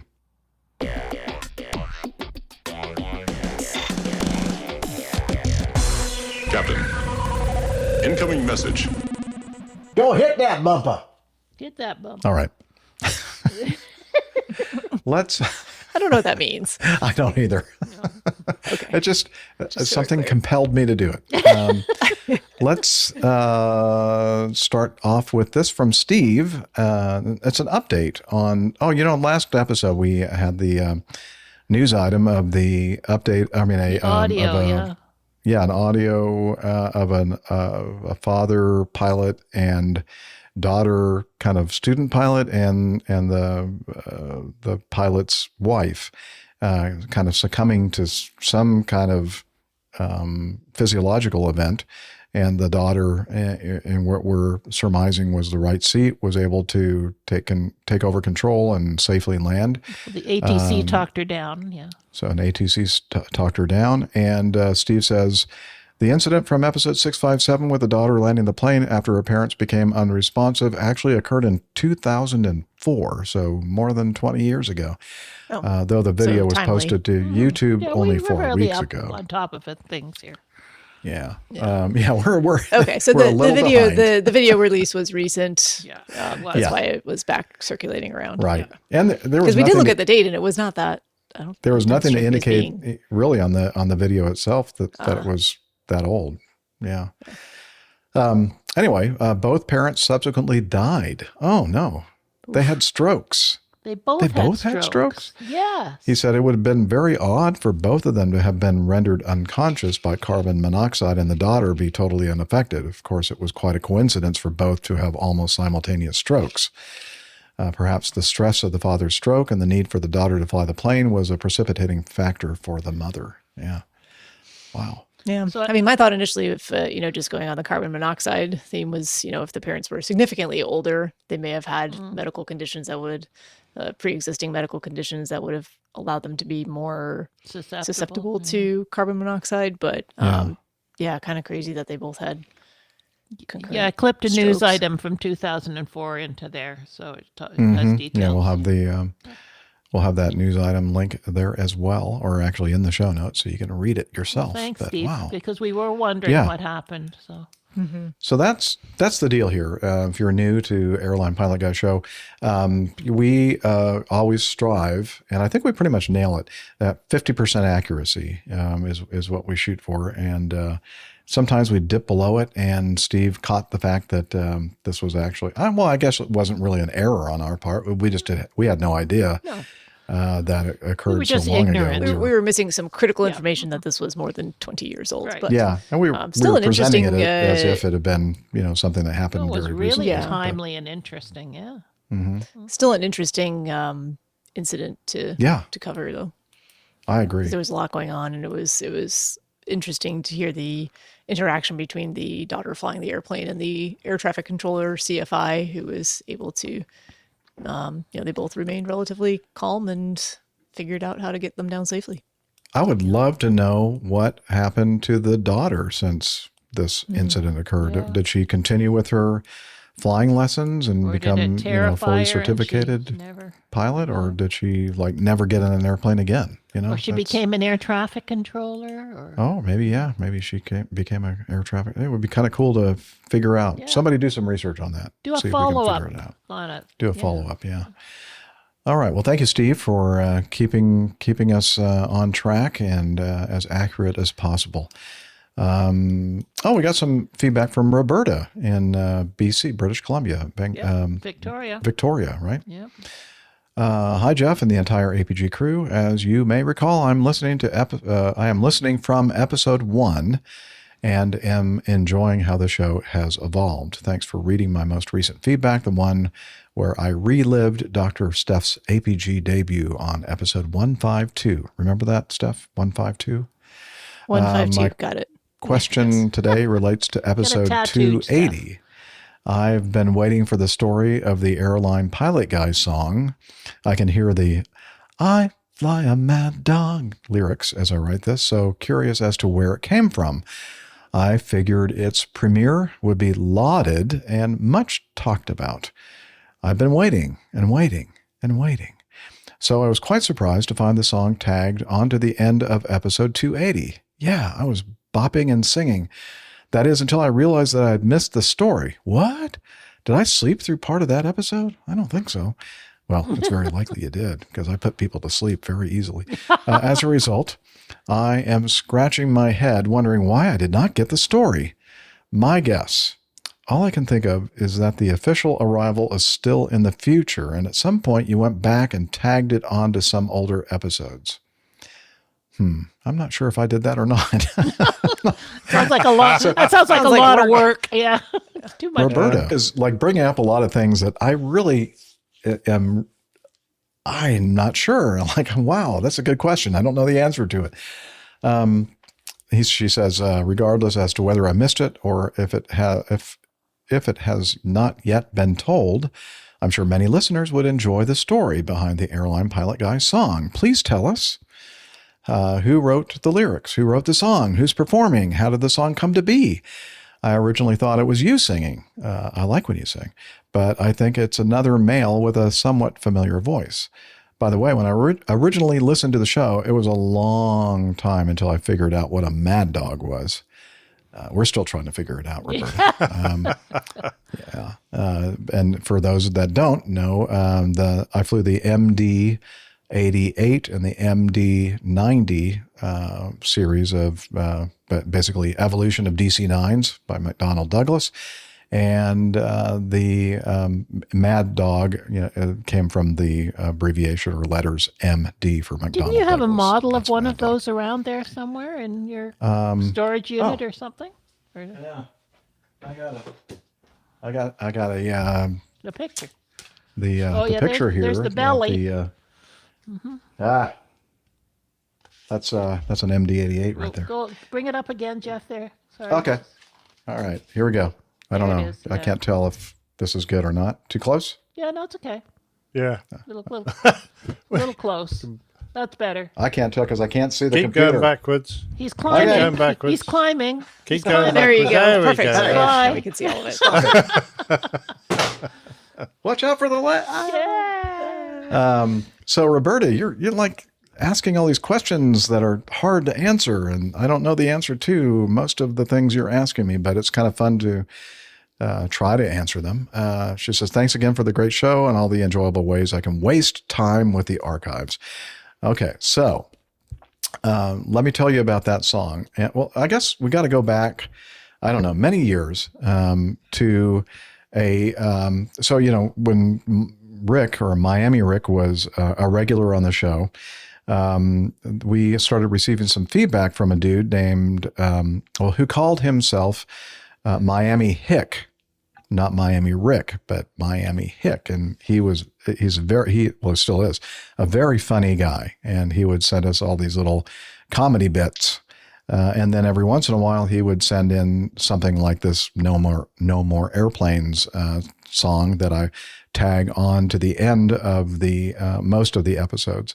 And I think what he did is he hired, it was called Fiverr, Fiverr. It's basically a service on the internet that you can engage or hire somebody for supposedly $5, but I think it's like that's probably the minimum to create things. And so I guess actual physical things or creative songs or whatever. And this is what Brent Wright is his real name. Brent with 2 T's was very active in sending us. We really miss you, Brent, and Miami Hick. All these funny we used to have a bunch of people send in like really, really funny bits, like Captain Jerry and the Eugene and Dingus. Dingus, Dingus, and the fact checkers. Yeah, the fact that sort of thing. Yeah. miss all those comedy. You know what we should do? We should probably put together an episode someday that has all these comedy bits all put together. No, that's a great in the idea. Same episode. That's a great idea. Yeah, let's do that if we want to take a week off sometime. Well, that might be we fun. don't have much feedback, so maybe next week. Yeah, well, maybe we'll do that soon. Anyway, so Brent was great about doing these things, and he just sent this in an email. I think it was in 2017 that because I went through my email archive, and this is where this was attached. And also in 2017, well, so anyway, let me, in case people don't go all the way in to the end of our show every week to hear the song, let's go ahead and play this.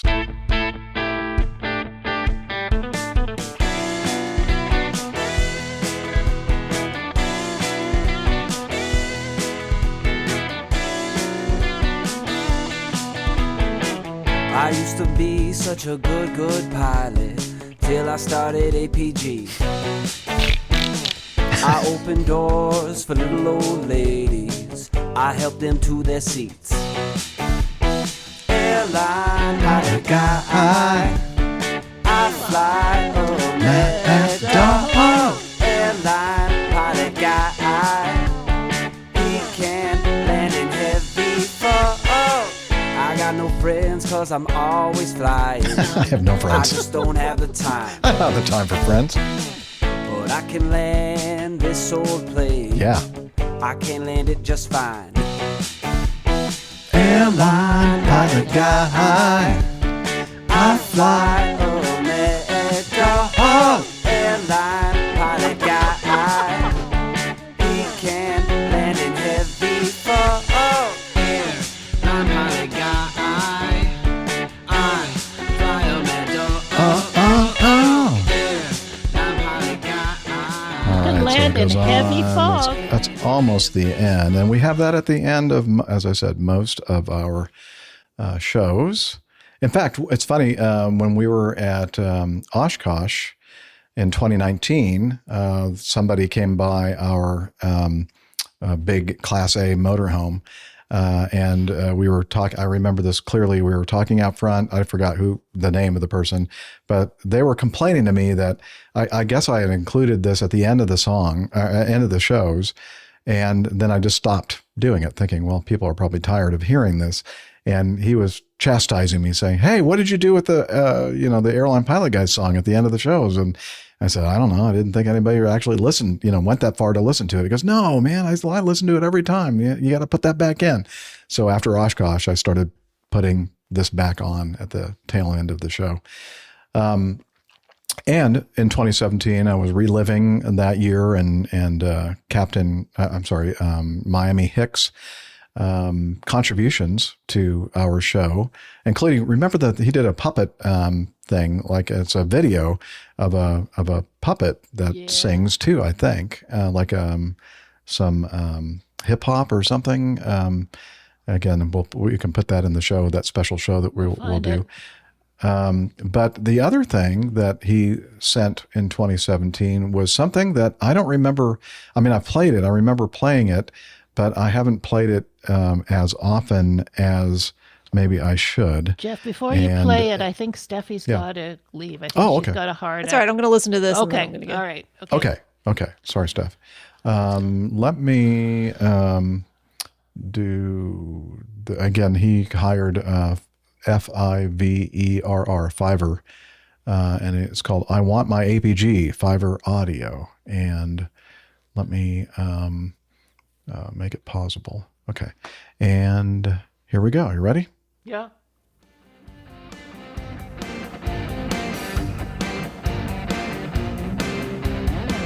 Now look at them yo-yos, that's the way you do it. You talk a lot on the APG. Now that ain't working, that's the way you do it. Money for flying and your beer for free. Now that ain't working, that's the way you do it. Let me tell you, them guys ain't dumb. Maybe get a little blister on your finger. maybe get a blister on your thumb. We've got to fly these McDonnell Douglas. We've got to fly these Airbuses. We've got to move these passengers. And we don't do it for free. We don't do it. Okay, so that's. I don't remember that at all. I remember remember it. that one. I think we only played it like once. I love And- it. Yeah, it was just a one-off in an episode Yeah. that we did. Wow, I I'm pretty love sure. it, love it. Because there were so many little things like that he did and sent in or had done and Oh, sent in to us. That's great. Yeah. So again, I'll say we miss all of you, especially Miami Hick. All the little comedy bits. Remember when he came up to Yeah. Wings over Pittsburgh and he was all dressed Yeah. up like a Miami Hick? Yeah, I do remember that. All kinds of stuff we can put into the bonus episode at some point. Yeah, absolutely. Anyway, Anyways. that was a great little trip down memory lane there. Thanks, Roberta. And on that happy Hi, high note, I'm Steffi, going to leave you guys to finish out this show, and hopefully I will see you guys next Sure, week. bye, Steph. All right, thanks, Steph. All right. Yep. See y'all. All right, take care. Okay, so, and thank you, Roberta, for sending in that a reminder of the blast from the past. And yeah, so Great there you stuff. go. And I guess the Fiverr service or whatever you want to call it. I mean, I don't think Brent knew any of these people. He just probably did some kind of a search for people that did these types of creations. So we don't really know who the artist was or whatever. I like the guy that sings No More than that first one better than the one that did Yeah. I Want My APG. I don't think that one was pretty bad, quite as good. actually, but Yeah. But anywho, so that's kind of the best answer we have for you regarding that. Let's continue on with the next from Texas, Anla'Shok.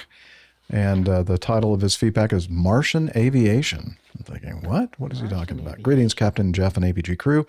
First off, I have to shout out AJ for recognizing my moniker. And to him, I say, how do you pronounce that? Isiljaven in Valen's name. I don't know. I don't know what I just said. I probably just swore in Martian. Now I had another video I came across my feed that I felt like sharing. This one from channel Veritasium about the Mars Ingenuity helicopter, or as she is affectionately known, Ginny. We as a race are nothing if not sentimental. The video goes over the craft, its purpose, design, original mission, and then her extended mission, leading up to her original mission and then her extended mission, leading up to what eventually grounded her for good. It's a fascinating tale, especially considering this was something that NASA wasn't that enthused about. They saw it as little more than a side project that would make a few flights and then would fail without any real contribution. And then Perseverance would just continue on by itself. Instead, it became a vital part of the mission, scouting out areas for the rover to investigate. Not bad for something put together on a budget using Samsung Galaxy electronics. The video leads up to what amounts to the first investigation of a crash on another planet, which I won't spoil here, but the part I really wanted to share is near the end, where they start talking about the future and they reveal what I think is possibly the coolest part of the entire thing. Remember what I said about sentimentality. Anyway, that's all for now. Clear Martian skies. This is the Texas Anla'Shok signing off. And then he gave us a timestamp to search for the part that he wants me to play. And I think I did that. So if we're on there we go, on the stage. And let me see if I got it close to that time mark that he sent to us. You're envisioning like a future of aviation all over Mars as a primary explorative capacity. In my mind, it's absolutely going to happen. It's just a matter of time. There will be fleets flying, throughout Mars. There will be airports on Mars one day, and we'll have aircraft the size of Chopper, more aircraft the size of Ingenuity, and even bigger than Chopper. NASA is thinking big thanks to Ingenuity, a project they once doubted. Because Ginny showed what is possible. In 1890, if you had said, I'm going to fly, it's like, okay, that kooky guy in his garage, he thinks he can fly, he's going to kill himself, right? After the Wright brothers, it's like, oh, okay, yeah, this is a thing that we're going to do. And so that's the change in mentality that's occurred because of ingenuity. That's why, still sitting there on the surface of Mars, attached to the underside of Ingenuity, is a tiny scrap, 1 square centimeter of muslin fabric. It was taken from the lower left wing of the first airplane, the Wright Flyer. Love that. From the first flight on Earth to the first flight on another planet. From Ingenuity's grave on Mars, her spirit lives on. Except she isn't quite dead yet. She's acting as a weather station now, capturing photos every day, capturing temperature measurements every day, something no one would have ever predicted before Flight 72, that if things don't go well, would you still have a functioning spacecraft? So she's a tank. The team couldn't be more proud of what Ingenuity's accomplished. There we go. That's so cool. That's a great video, and that's just the very end of it. And you should check it out. A link in the show notes. Thank you so much, Texas Anla'Shok, for sending that in. Yeah, I watched it all. I absolutely loved it. I mean, the technological hurdles they all had to overcome to get that thing to fly. And it was all theoretical, and they wouldn't really know until they got it onto the planet and then saw how it coped with the atmosphere. And they did their job perfectly. It was really, really good. Very well put together video by Veritasium. Again, link in the show notes. Okay, this is from Andy Harris. He says, feedback question, and airline, and the question involves airline relationships. Hello, APG crew. Happy spring. Could you please describe the relationship between airline pilots and their airline? Do you feel like part of the company or more like a free agent? Who's your boss, and where do you handle administrative tasks? Are you able to build relationships with your coworkers, even though flying with the same co-pilots is rare? Perhaps you become familiar with gate agents, similar to how office workers get to know a receptionist. What other unique differences exist between an airline pilot and other corporate workers, whether blue or white collar?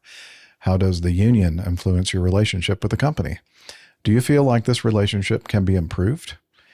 I noticed I've been listening to your show for 8 to 10 years. I love the aviation podcast community, and it's been awesome watching careers grow, relationships grow stronger. Jeff, you have an amazing media skill from showmanship to technical ability.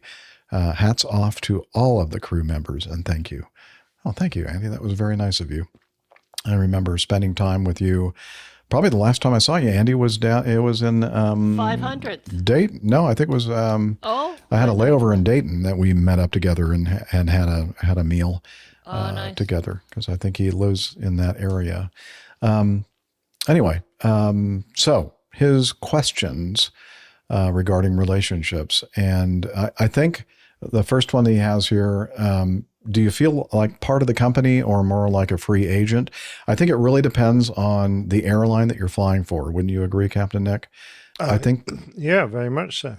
Whether they're, you've got airline representatives available when you come to work and how often you meet people who actually help and run the airline.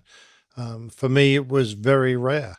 I'd come to work and I would go nearly a year without really seeing anyone who, other than your manager on the phone, perhaps, who ran the airline. And occasionally you'd go into the headquarters and do an annual, safety equipment procedures or CRM lectures and things for a few days, and you wouldn't see anyone from headquarters for another year. I agree. And the other thing that I'll say, because there are some airlines, I think the relationship that the company has with its pilots is, and in fact, I know that there are airlines that have individual contracts for each of the pilots, so everybody's kind of their own free agent.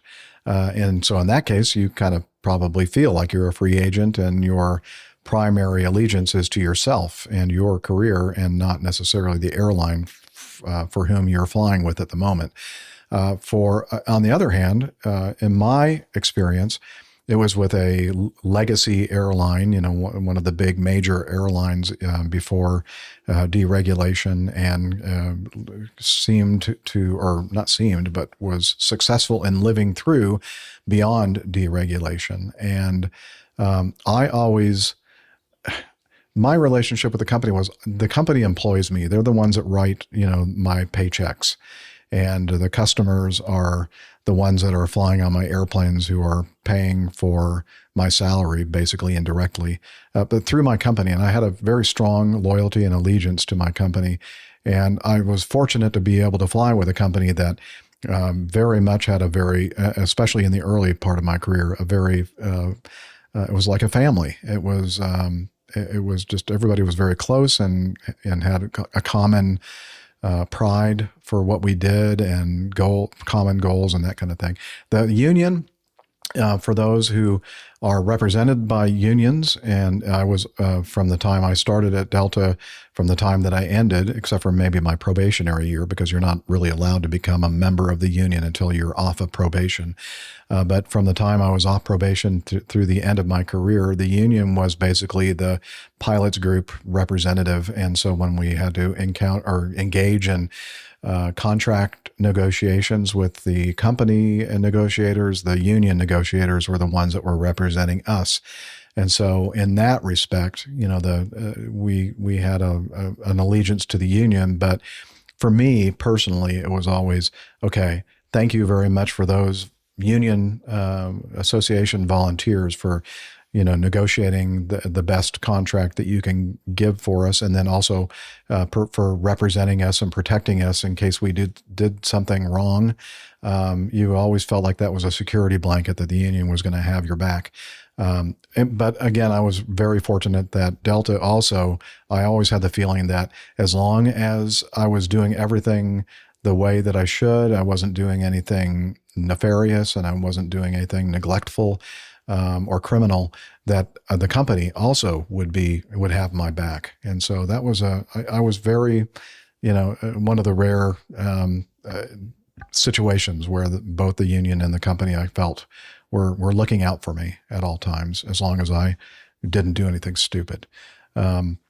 So that was my relationship with the company. And again, anytime there was any kind of contract negotiations going on, and you would see all kinds of different perspectives and viewpoints regarding this and that. But my bottom line was the paycheck, when we actually had paper paychecks, before direct deposit to your bank. But I knew that the person writing these checks was the actual company, and that's why I had a very strong allegiance to it. And then building relationships with coworkers, and you mentioned, it's very rare to fly with the same co-pilots over and over and over again. Although if you're senior enough and you really hit it off with somebody like my favorite co-pilot Brent, who later upgraded to a captain, we were able to fly together a lot. So that was a very strong relationship, it still is, strong friendship. But that's kind of rare. I agree. But you had a favorite gate agent, didn't you? Gate agents for sure. Yeah. Both Brent and I had a favorite gate agent, and several pilots did have a few gate agents that we really liked a lot. And if we had some time between flights, going in and out of our hub, if we were able to kind of meet up with the gate agents, or at least talk to them for a little while, we did, and just made our relationship stronger. So that's from me, my perspective of relationships at a company like an airline, which is a little bit different than the corporate world, of course. And what would you say, Captain Nick? Yeah, it's a pretty unique situation to be in, really, where you have the position of a senior manager as a captain in a company, but you very rarely have contact with the company. You get everything comes through in mail or an email, or finally we would go online to check when we were required to work. We'd drive to the airport, which isn't where the company headquarters is. No, it's the only people you're going to see there are the people who are going to work, or perhaps they're doing a bit of standby. And even there were very rarely did we see anyone of a managerial position there. We'd check in, we'd do our paperwork, get an airplane, fly halfway around the world.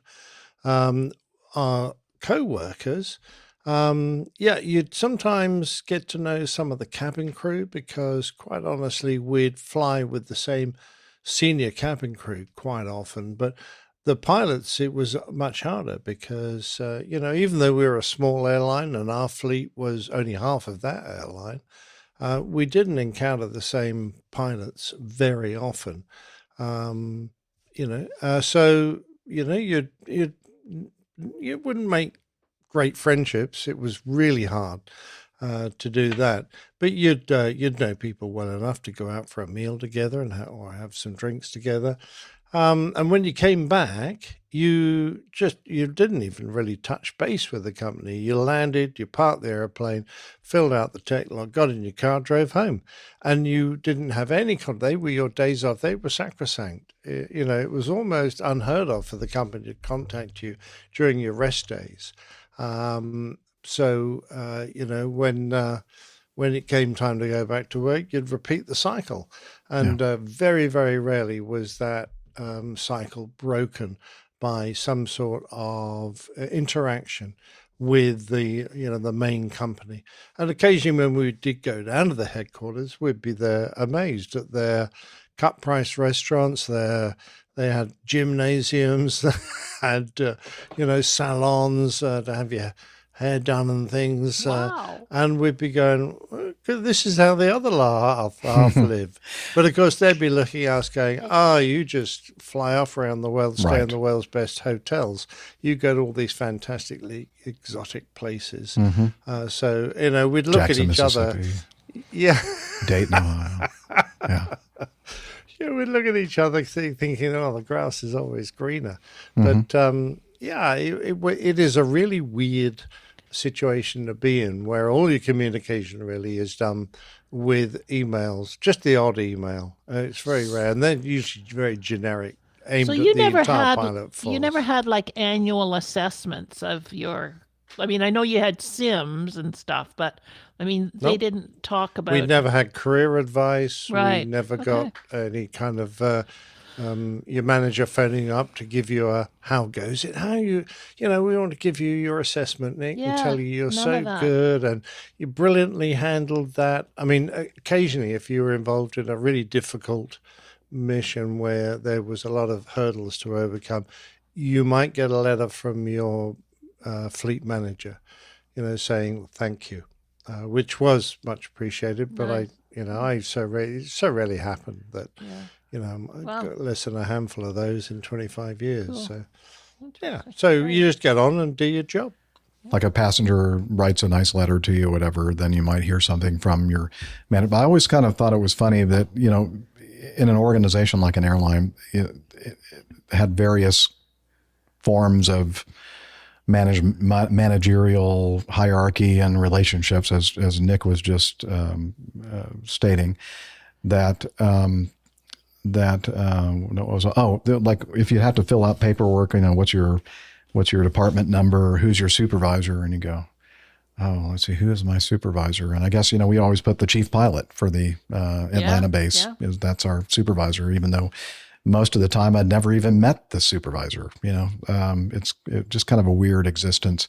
I think, and it was kind of a difficult thing, I think, for a lot of the people at Delta, especially around the time frame where I was hired back in the 80s and 90s.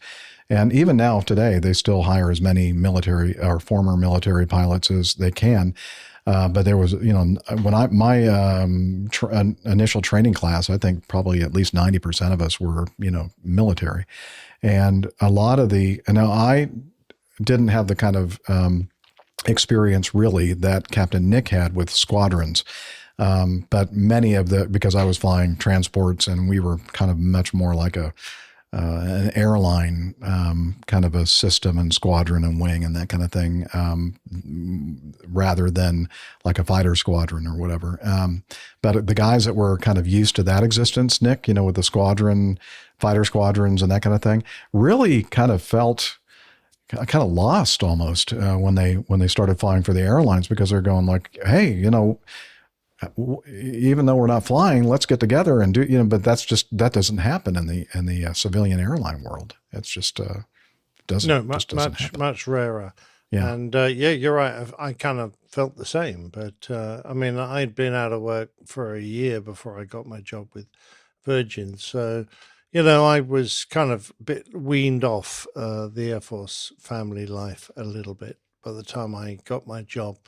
And it's also new that you kind of expect it to be different. At least I did. So I didn't really kind of feel it was difficult. I just thought it was just different. Yeah.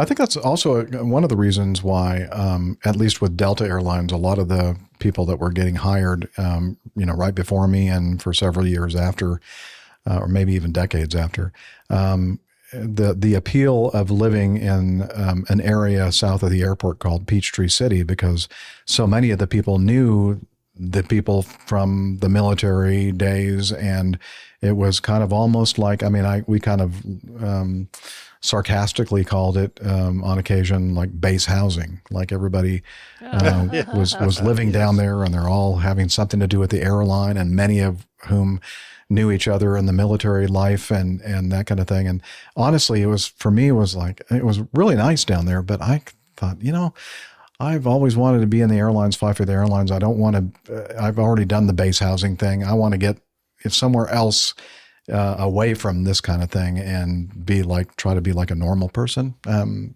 I mean that in a good, not to put down the people that wanted to kind of stay together and have that kind of familial squadron kind of feel. It's just, for me, it was like, I just want to, be like a regular person from now on. And so that's why one of the reasons why we chose to live where we did. Anyway, there was another point that I was going to make, something you said, Nick, that I wanted to kind of emphasize as well, but now I've lost it. So, oh well. Great questions from Andy. Yeah, great questions, Andy. Thank you. For number 7, and then wrap it up, boys. Okay. We're going to do this from 10 minutes left. Peter. I don't know if Peter's still here with us. I think he is. Oh yeah, yep, look, he made the last comment in our live chat. So he says, just finished APG 657, and a couple of questions came to mind. That was our last episode. Captain Nick mentioned ETOPS. Are there any stats as to how many times or how often ETOPS is, quote, invoked? In other words, how many times has an engine quit, yet the plane is able to continue to its destination? Second question, in the outro song, it's mentioned that he can't land in heavy fog. Do most, if not all, airliners have auto-land capability? Thanks, Peter. And I'm going to answer that in a moment, Peter. But we're going to first tackle the first question that you asked, and Captain Nick, you addressed it to, and so he's going to be able to answer this question. Yeah, well, I was never really a true expert with ETOPS because when I joined the airline, we all had 4 engines. And so it was only in the last few years that we had this strange business of having ETOPS.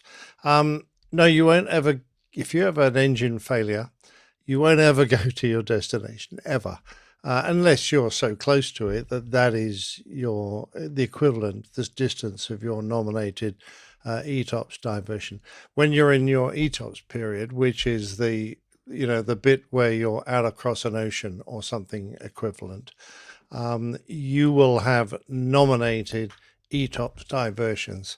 And if you get an engine failure, the first thing you will do, other than going through the drills, is head for that diversion, because you're never going to try and continue on the route, because now you're a single engined aircraft, and everything, all those people, the safety of the aircraft is relying on the one available power plant, and you're never going to take the risk that you might have a second failure by persisting in carrying on a longer flight to your destination than you Wait. You don't want to put all your eggs in one basket, Captain? Come on. Well, I have at times put all my eggs in one basket, and usually I come a cropper. So, yeah.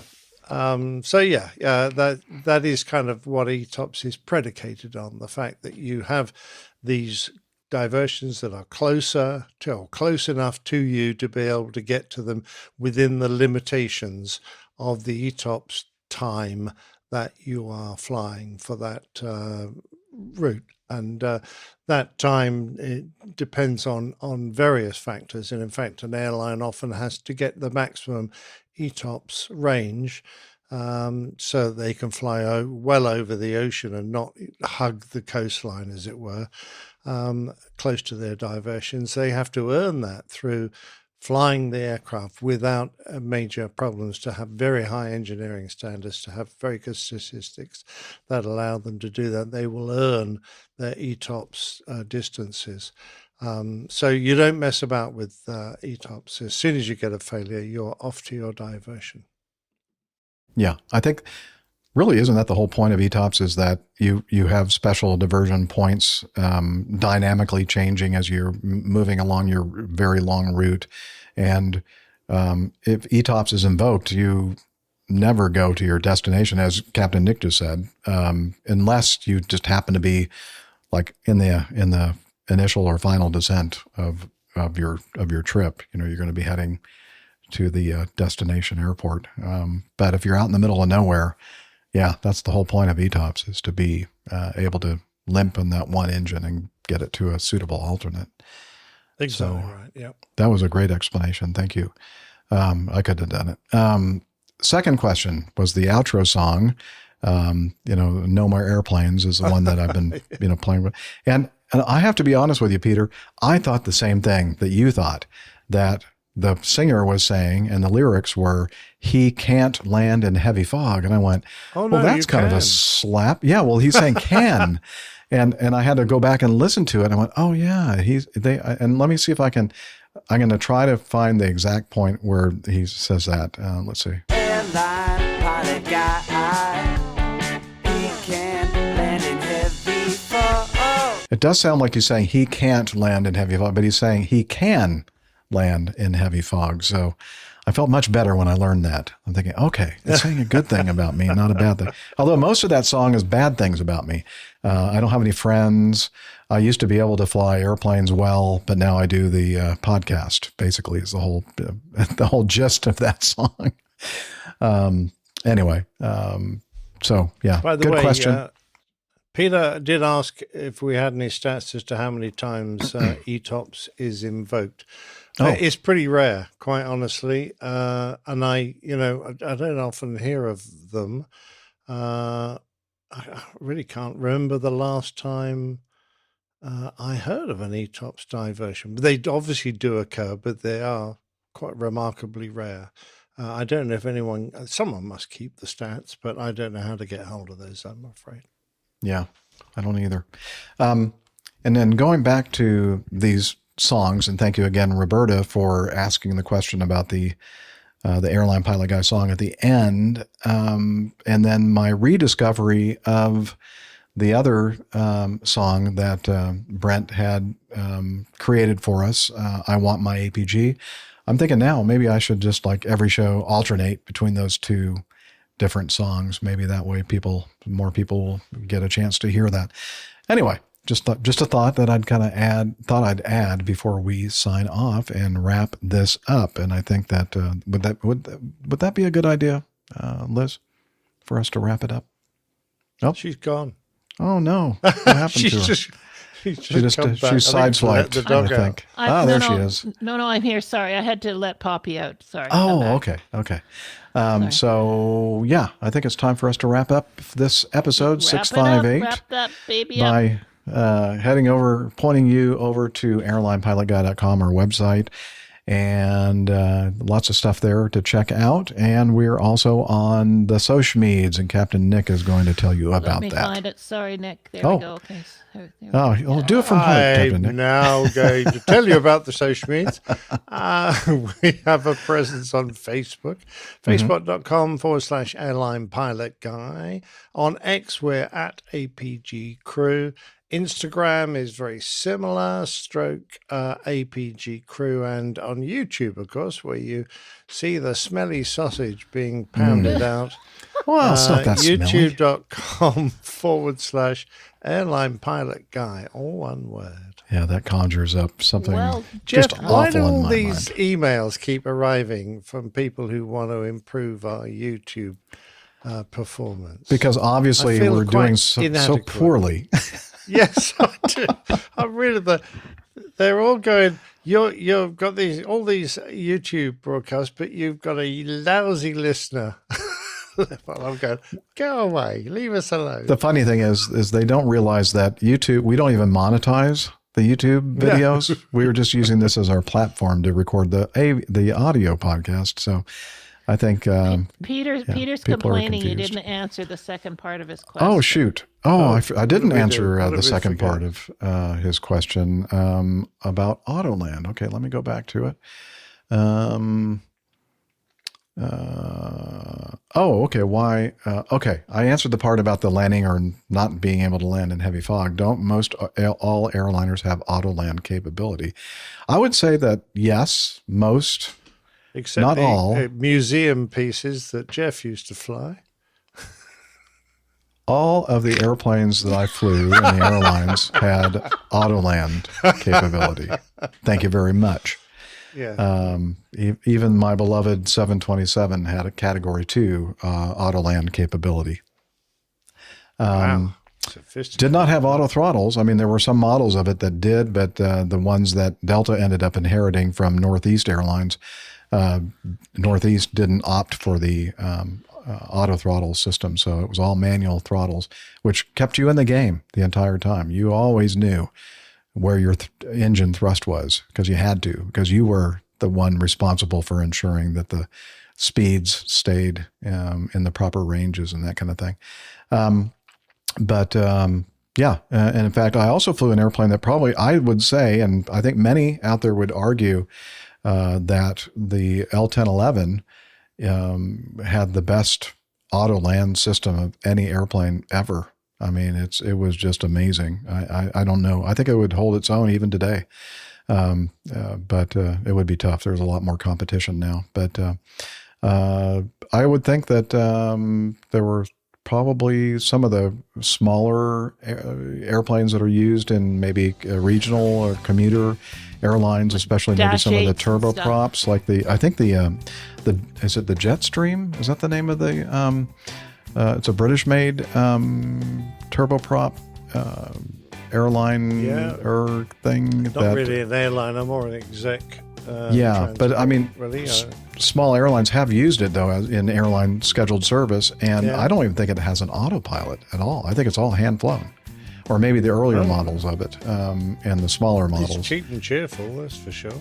Yeah, and so, but that's very rare in the airline Part 121 world to have an airliner that doesn't at least have an auto flight, some kind of a crewed auto flight system, and many, if not most, have the Autoland capability. It may not have Category 3 Autoland capability, but even having Category 1 and sometimes Category 2 is nice.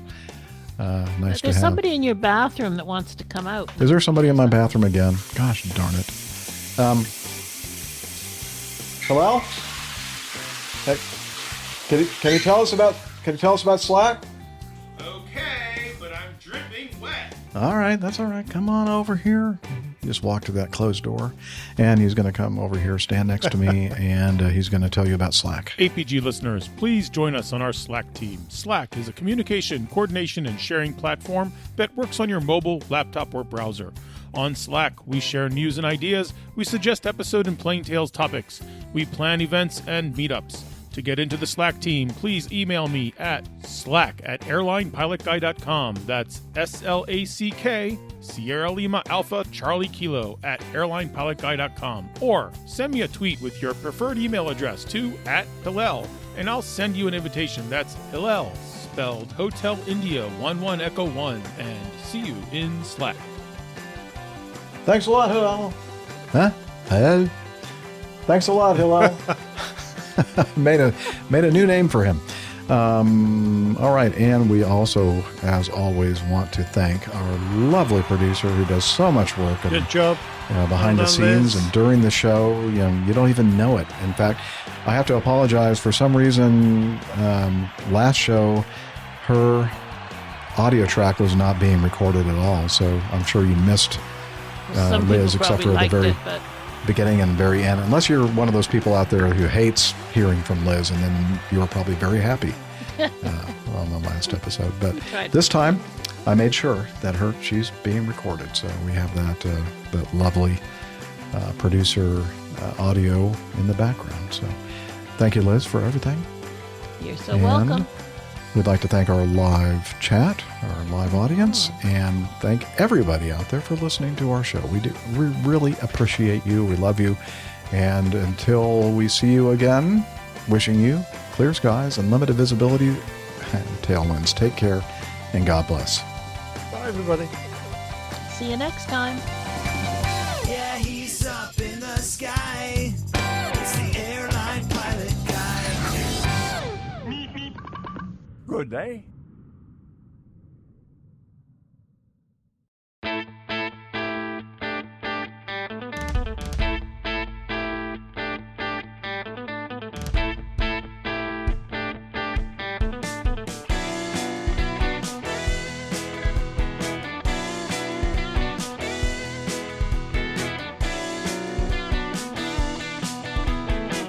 I used to be such a good pilot till I started APG.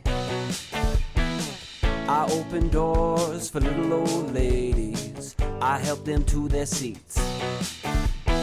Airline pilot guy, I fly America. Oh, airline pilot guy, he can land in heavy fog. I got no friends 'cause I'm always flying. I just don't have the time. But I can land this old plane. I can land it just fine. Airline pilot guy, I fly